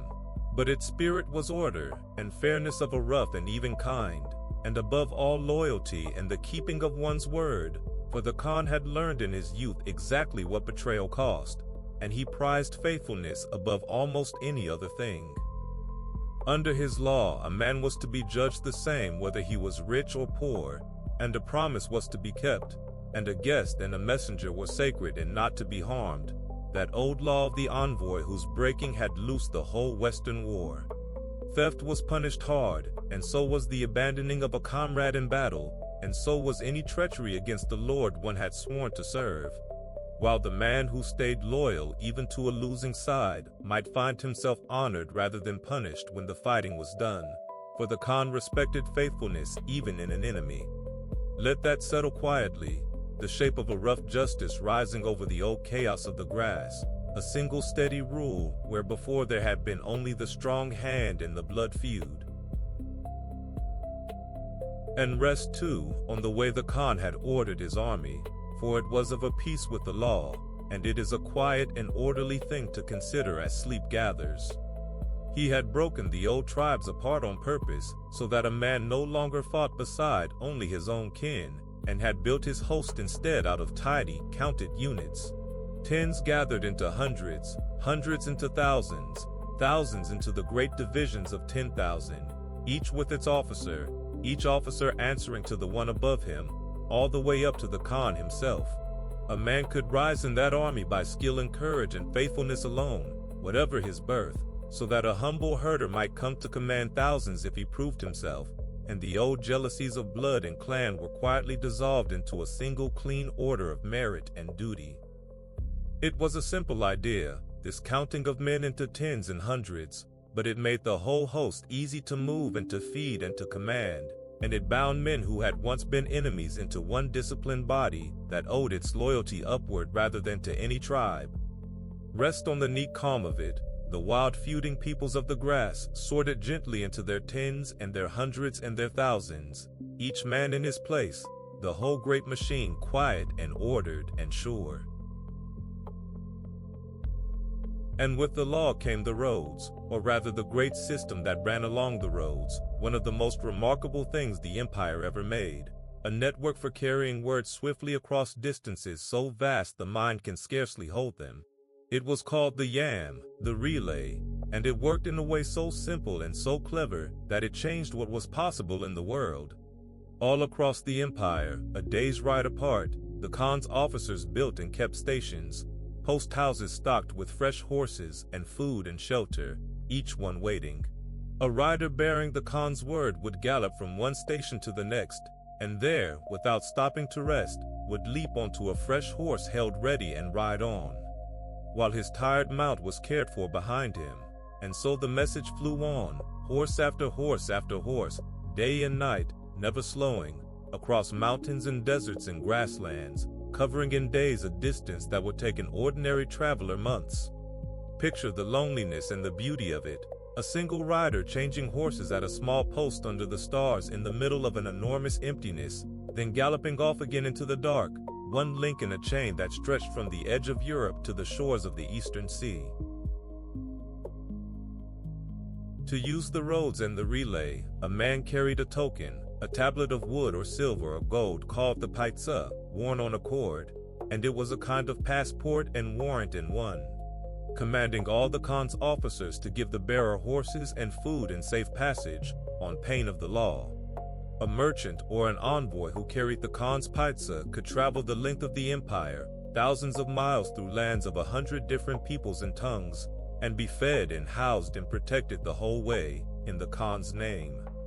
Rest on the strangeness and the grandeur of that, in an age when a traveler could scarcely cross a single small kingdom without fear of robbers and toll lords and closed borders, a single tablet on a cord that carried its bearer safely across half the world.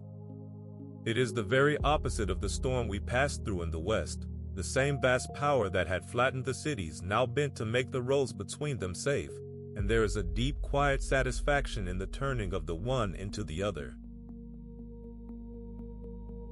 And there is one more thing in the ordering of the empire that deserves to be held gently tonight, because it is finer and stranger than people often expect of a conqueror, and that is the matter of faith. The Khan and his heirs ruled over peoples of every religion the world then knew, and the law they made did not force one faith upon them all, but rather let each people keep its own. And more than that, gave the holy men of every religion a place of honor and a freedom from taxes, so that the priests and monks and imams and rabbis and shamans of a dozen faiths all prayed, each in their own way, for the long life of the Khan. In an age when so much of the world burned and killed over exactly these differences, the horse lords, who might have seemed the least likely of all peoples to allow it, kept among their subjects a peace between faiths that many gentler seeming realms never managed. Let that rest with you as a kindness folded inside all the hardness, the many different prayers rising together in the great ordered quiet of the empire, none of them forbidden, each let be. Rest now on the whole of what this ordering meant, and on how far the story has traveled from the cold tent and the hunted boy. The wild grass nation, which had known nothing but the feud and the raid and the open plain, now lived under a written law that stood above every clan. Its word flew from end to end of the earth on relays of tireless horses. Its roads were safe for the merchant and the messenger. Its many peoples kept their many gods in peace. What had been won by the storm was being held by patience and order and rule, and that, far more than any single conquest, is why the name of the Khan outlived him by so many centuries. The bow and the horse built the empire. The law and the road and the tolerance made it last. Hold that quietly as the deeper achievement, greater and calmer than any battle. For tonight, let the great machinery of the empire run on softly in the dark without you, the post riders changing horses under the stars, the merchants sleeping safe in the guarded caravan halts, the many prayers rising in the many tongues, the law keeping its slow, steady watch over the peace. There is nothing here you need to tend or follow. It is all in order, all running smoothly, a vast wild thing brought at last into a calm you can lean back into. Feel your breath go slow and deep. Feel the bed hold all your weight. The lonely post house waits under the enormous sky, its fresh horses drowsing, its lamp burning low. And you may let yourself drift now, further down into the quiet, carried on the long safe roads of a world made suddenly small and calm, toward the deeper stillness that is waiting just ahead. Sleep now if you are ready. Everything is ordered, and everything is at peace. Come now into the long calm that grew in the space the storm had cleared, into the years of the great peace along the roads, when a merchant could load his mules at one edge of the world and lead them safely to the other. And the silk and the paper and the spices and the ideas of a dozen civilizations moved back and forth across the whole width of Asia as they never had before and would not again for centuries. This is a wondrous and gentle chapter, all wide horizons and lamp-lit halts, and the quiet miracle of a world made suddenly small, and there is nothing in it but peace. Let it carry you far down. Later ages gave this long calm a name, borrowing an old phrase from the peace of Rome, and called it the peace of the Mongols. The great quiet that lay over the trade roads for the better part of 100 years after the conquests, when nearly the whole of the overland route from the Eastern Sea to the shores of the Mediterranean lay within a single vast dominion, under a single law, kept safe by a single power. Think of what that meant for the roads, those old thin threads of trade that had run for 1,000 years across the middle of the world, but had always run broken and dangerous, crossing a dozen quarreling kingdoms, each with its robbers and its toll lords and its wars and its closed and fearful borders, so that no single trader ever went the whole way, and goods passed hand to hand through many middlemen, each taking his cut, each adding his risk. Now, for the first time, that whole enormous length lay open under one rule, its robbers hunted down by the Khan's hard law, its post houses stocked, its borders gone. Rest a moment on the wonder of that, the ancient broken road suddenly whole, running clear from sea to sea. Picture the caravan setting out into that peace, for it is a good and calming thing to travel with in the mind. A long line of camels and mules and horses, laden with bales and bundles and chests, winding out of a great eastern city and into the west. And instead of the old dread of every mile, there is now a kind of confidence, for the road is watched, and the law is hard on those who trouble travelers, and every day's march brings another guarded halt. Picture the caravanserai where the caravan stops at evening, the great walled courtyard inn set beside the road for exactly this purpose, its gate opening to take in the weary train, its yard filling with the grumble of the camels and the smell of cooking fires, its arcades of little rooms where the merchants of a dozen lands unroll their beds. Picture the lamps lit around that courtyard under the desert stars, the water drawn for the animals, the quiet talk in half a dozen tongues, the traveler lying down at last in safety, hundreds of miles from home, in a land whose language he does not speak, and sleeping easy, because the peace of the Khan lies over the whole road like a roof. Let that image hold you, the lamp-lit walled halt in the enormous night, and the tired traveler safe within it, drifting off. And think of all that moved along those safe roads, for the peace carried far more than bales of goods. Silk went west, of course, the shimmering cloth that had given the roads their name, and porcelain, and spices, and jade and musk and rhubarb and 100 wares of the east, while west to east came glass and silver, and fine cloth and horses and gold. But along with the goods went things far greater and lighter than any cargo, for wherever merchants and travelers move freely, ideas move with them, and in those years of open road, the knowledge of the whole world began to flow along the threads as it never had before. The art of making paper, and the making of printed books, and the recipe for the black powder that would one day remake war, and new knowledge of medicine and the stars and mathematics and map-making, all began to travel the open roads between the civilizations, east to west and west to east, carried in the packs and the memories of the people the peace had set moving. Rest on that quiet marvel, that the same empire whose storm had flattened the cities now, in its calm, became one of the great mixers and carriers of human knowledge the world had ever known, the roads it had cleared becoming the veins through which the learning of half the earth began to circulate. And the peace moved not only goods and ideas, but people, and this too was a gentle thing to rest on, the great quiet stirring and mixing of the world's peoples along the open roads. Craftsmen of every kind were carried across the empire to where their skills were wanted, so that a weaver of one land might live out his days plying his trade in a city half a world from his birth. And a builder from the west might raise domes in the east, and a healer trained in one tradition might tend the sick beside a healer trained in another, and each learned, quietly, from the other.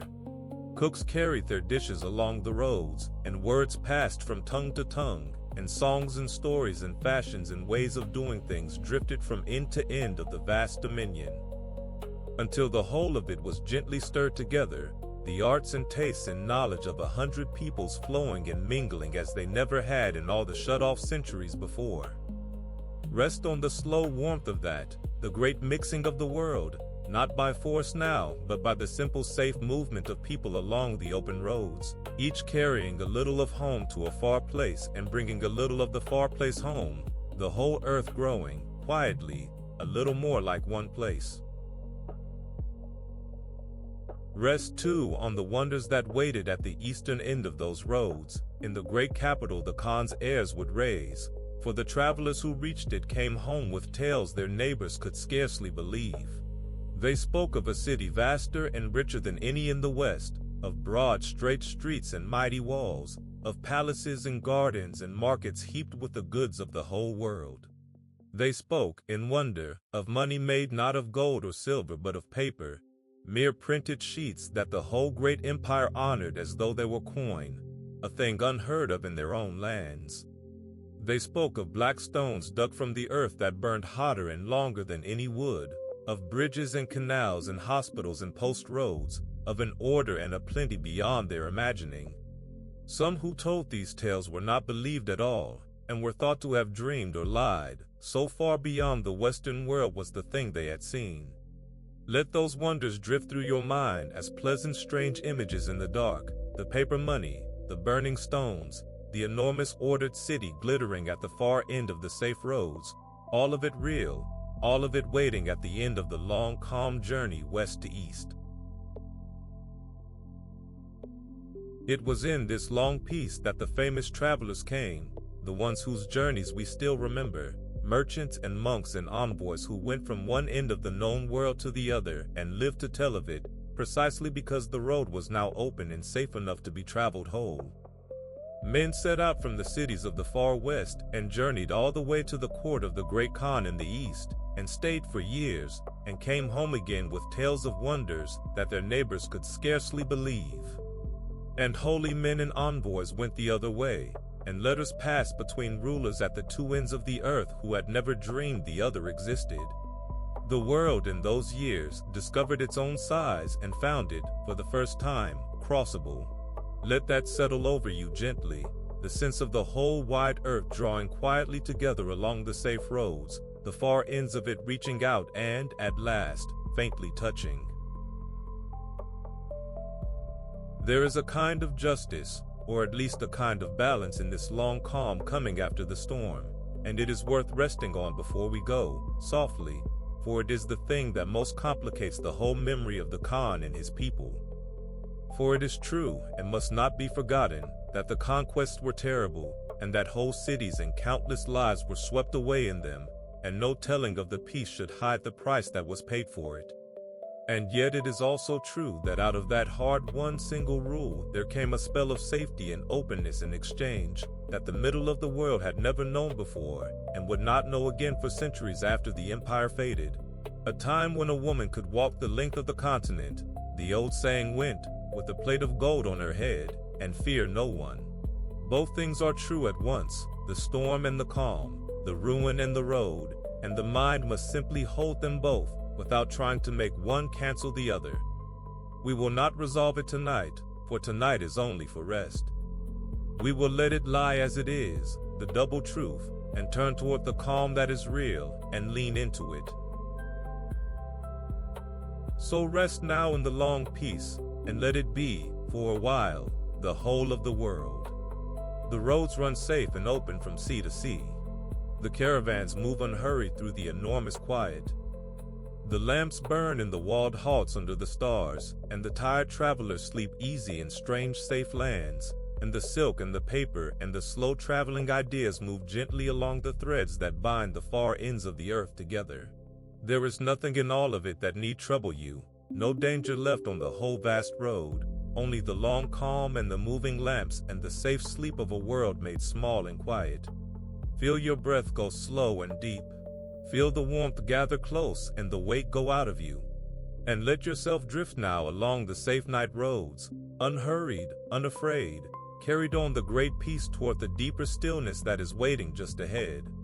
Sleep now if you are ready. The road is open, and the road is safe, all the way to the end. Come now, softly, to the ending of the long life we have followed since the cold tent by the gray river, to the last ride of the old Khan, and to the quiet and the mystery that closed over him at the end. This is an elegiac and hushed chapter, gentle as the settling of dusk, and though it is about a death, it holds no terror in it, only the calm sadness of a great life coming home to its rest, and the strange peace of a grave that the world was never allowed to find. Let it lower you further still. By now the Khan was an old man, old at least by the hard reckoning of the steppe, his body worn by a lifetime in the saddle, by wounds and falls and the endless riding of a life that had never once stood still. He had done what no one before him had done, had risen from a hunted, fatherless boy to the master of the largest land empire the world had ever seen, and he might, you would think, have laid down his arms at last and rested in the great ordered peace he had made.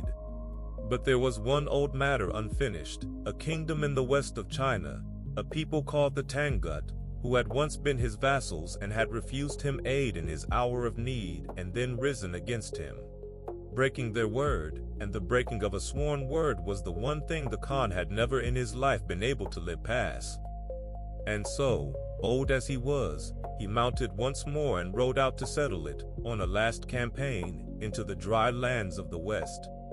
Rest a moment on the old man riding out one final time, gray now, slower now, but drawn back into the saddle by the same fierce sense of a promise broken that had driven him since he was young, going out to close, with his own hand, the last open account of his long life.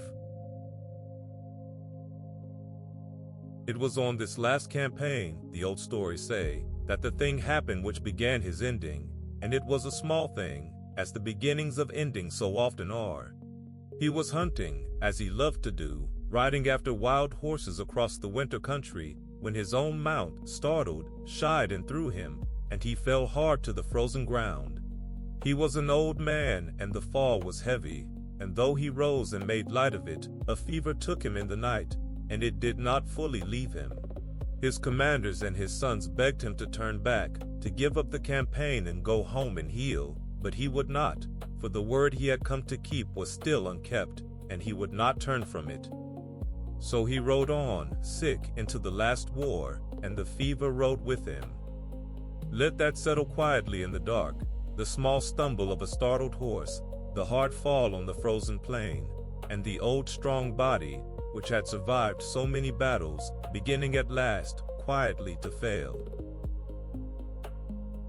The last campaign was hard and it was won, the rebel kingdom broken, the broken word at last answered, and the sources tell it grimly enough, and we will pass over it lightly, as we have passed over such things all through this long night. What matters for us, at the close, is not the fall of that last kingdom, but the fading of the old Khan himself, lying in his tent through the final weeks, the fever deepening, knowing, with the clear hard eyes he had always turned on everything, that his own end was near.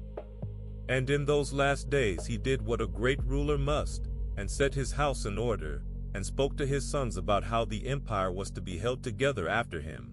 and named which of them was to follow him as the great Khan, and gave his counsel about the war still unfinished and the peace still to be kept, all in a low, steady voice, ordering the world one last time from his sickbed as he had ordered it all his life. Rest on the dignity of that, the old conqueror not raging against his death, but meeting it the way he had met everything, clear-eyed and practical and unafraid, arranging the future calmly while his own light went down. There is an old story told of those last days, and whether it is true or not, it holds a kind of truth, that the Khan spoke to those around him of how much was still unfinished, of how the work of an empire is never done in one life, and charged his sons above all else to hold together, to stay loyal to one another, for he had seen in his own hard youth what came of brothers turning against brothers, and he knew that the thing he had built could be undone by nothing so quickly as by the quarrels of his own blood. He is said to have told them the old lesson of the arrows, that a single arrow is snapped in a moment, but a bound bundle of them cannot be broken, and to have bound them with his last strength, to stay bundled, to stay one. Rest on the tenderness hidden in that, the old warlord at the end thinking not of conquest but of keeping his children from each other's throats, passing down the one lesson his whole hard life had taught him, that alone a man is nothing and bound together a people is unbreakable. It is a gentle thing to hold, the fierce old man grown quiet and fatherly at the last, wanting only that his own not be lost. And then, in his tent, in the west of China, far from the grass where he was born, the old Khan died, quietly, an old man in his bed at the end of a life larger than almost any the world has known. There was no great scene of it that the histories agree upon, no famous last words that we can trust, only the fact of it, the fever winning at last, the long breath going still, the master of half the world become, in a moment, only an old man gone. Let that fall softly in the dark, without fear and without drama, the way a fire that has burned enormous and fierce all night sinks down at last, near dawn, to a bed of quiet embers, and then to warm gray ash, and then to stillness. It is only an ending, and endings in their season are as natural and as gentle as sleep. But his death was not the end of the story of his body, and here the old life closes on one of the strangest and most fitting mysteries in all of history. For what became of the Khan after he died, no one to this day knows. His death, they say, was kept secret at first, so that the last war might be finished before word of it could spread and harden his enemies. And his body was borne home in a covered wagon on the long, slow journey back to the grasslands of his birth, a journey of many hundreds of miles across the winter country, in silence. Picture that long, quiet procession, the covered wagon rolling north day after day through the empty land, the escort riding close about it, the secret held among them like a held breath, the old Khan going home the last time along the very roads he had made safe, past the post houses and the sleeping camps, under the wheeling winter stars, no banners, no criers, only the creak of the wheels and the soft fall of the hooves on the frozen ground, carrying him back toward the grass. And there, somewhere in the high homeland he had come from, among the mountains and the open grass, he was buried in secret in an unmarked grave, and every effort was made that the place should never be found. The old tales say that those who saw the burial were sworn or bound to silence, and that a great herd of horses, 1,000 of them, was driven back and forth over the grave until the earth was beaten smooth and level, and no sign of digging remained. And that then the grass was left to grow, and the spring rains came, and the green closed over the place, and within a year or two no living eye could have told where, in all that vast rolling country, the greatest conqueror in the history of the world lay down. Rest on the deep, strange peace of that, the man who had wanted the whole earth vanishing at the end into a patch of anonymous grass that no one would ever mark or find. There is something almost tender in that vanishing when you sit with it, and it is a good thing to hold as this chapter closes. The Khan, who had moved across the world like a storm, who had built roads and law and an empire spanning a continent, asked in the end for nothing but to disappear back into the grass he came from, unmarked, unfound, at rest. No great tomb was raised over him as over the pharaohs and the emperors of other lands. No monument, no marker, only the open steppe and the wind and the grass growing, and the horses grazing where he lay, not knowing, and the stars wheeling over the wide dark country night after night, year after year, over a grave that had become, on purpose, simply a part of the land again. And to this day, for all the searching, no one has found it, and perhaps no one ever will, and perhaps that is exactly as he wished. Let that mystery lie easy with you, not troubling, but strangely comforting, the great life gathered back at last into the quiet earth, hidden and safe and at peace. So let the old Khan rest now, in his secret grave under the grass, his long ride finished, his last word kept, his light gone gently down. Feel your own breath go slow and soft. Feel the warmth around you and the deep weight of your body sinking into rest. The covered wagon has made its long, slow journey home. The 1,000 horses have passed over, and the grass has closed, and the spring has come, and the wide steppe lies quiet under the stars as it has lain for 1,000 nights. There is nothing left to guard or to find or to follow. Everything is finished, and everything is at rest. And you may let yourself sink now, all the way down, into that same great quiet, carried gently toward sleep on the long, slow breath of the sleeping world. Rest now, the ride is over, and the grass is soft, and all is well. And so we come, softly, to the last of it, to the quiet after the whole great life, to the grass growing over everything, and to the long peaceful settling of a story that began in a cold tent by a gray river and ran out at last across the whole width of the world. There is nothing left to happen now. This chapter asks nothing of you but to breathe slowly and to sink, a little more with each word, toward the sleep that is already gathering at the edges of you. Let it come. When the old Khan was gone, hidden away under the grass of his homeland, the enormous thing he had made did not fall, and that, in the end, was the truest measure of him. His sons and his grandsons took up the rule he had shaped for them, and for a time the great empire held together, vaster even than it had been in his life, spreading on across new lands, so that in the years after his death it grew to be the largest connected empire the world has ever seen, a single dominion reaching from the shores of the Eastern Sea nearly to the edge of Europe, from the cold northern forests to the warm rivers of the south. The boy who had once had nothing, not even a clan to shelter him, had founded a house that ruled a fair portion of the whole earth. Rest a moment on that, gently, without needing to hold the size of it, only letting it be there, enormous and quiet, like a mountain range seen far off at dusk.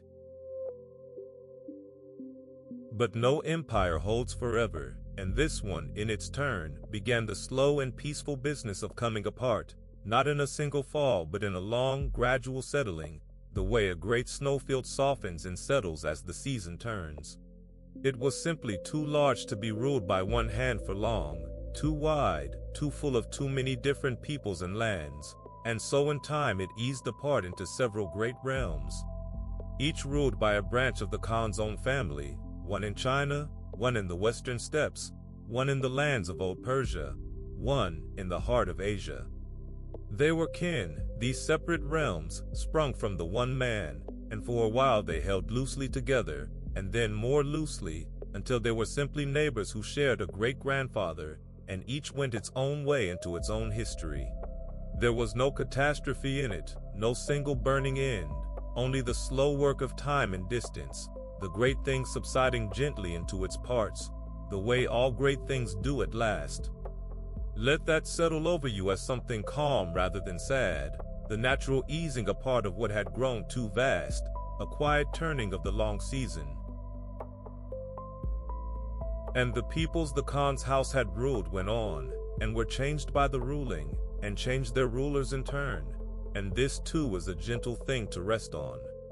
In China, in Persia, in the western lands, the descendants of the conquerors slowly became part of the places they had conquered, taking up the settled ways, the faiths, the languages, the manners of the older civilizations around them, until the fierce horse lords of the grass had melted, over the generations, into the great slow rivers of the world's peoples, leaving their blood and their names and their stories mingled into 100 nations.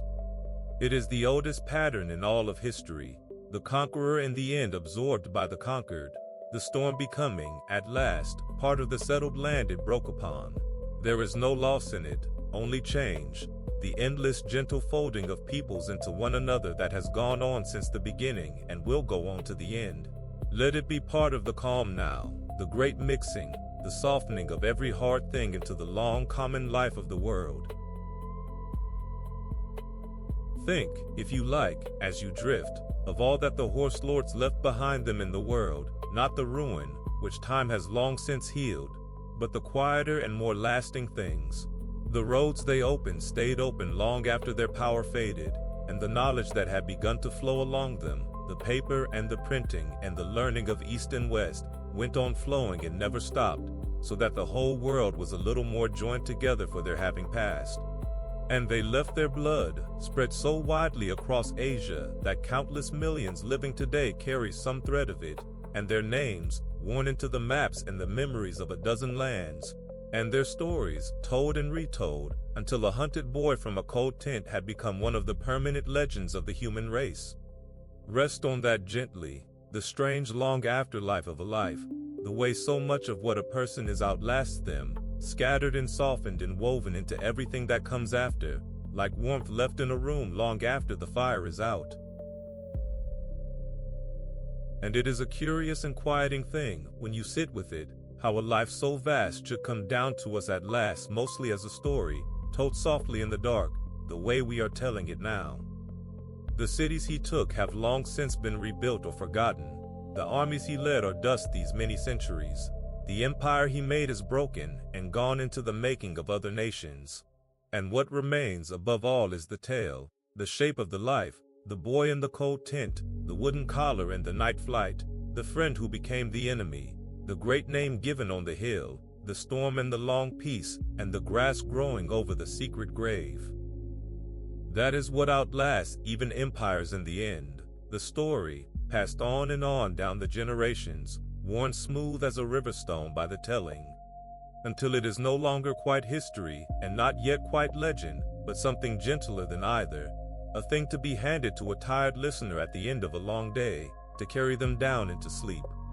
And so it has come tonight to you. Let it rest with you now, the whole long tale, finished and complete, asking nothing more of you.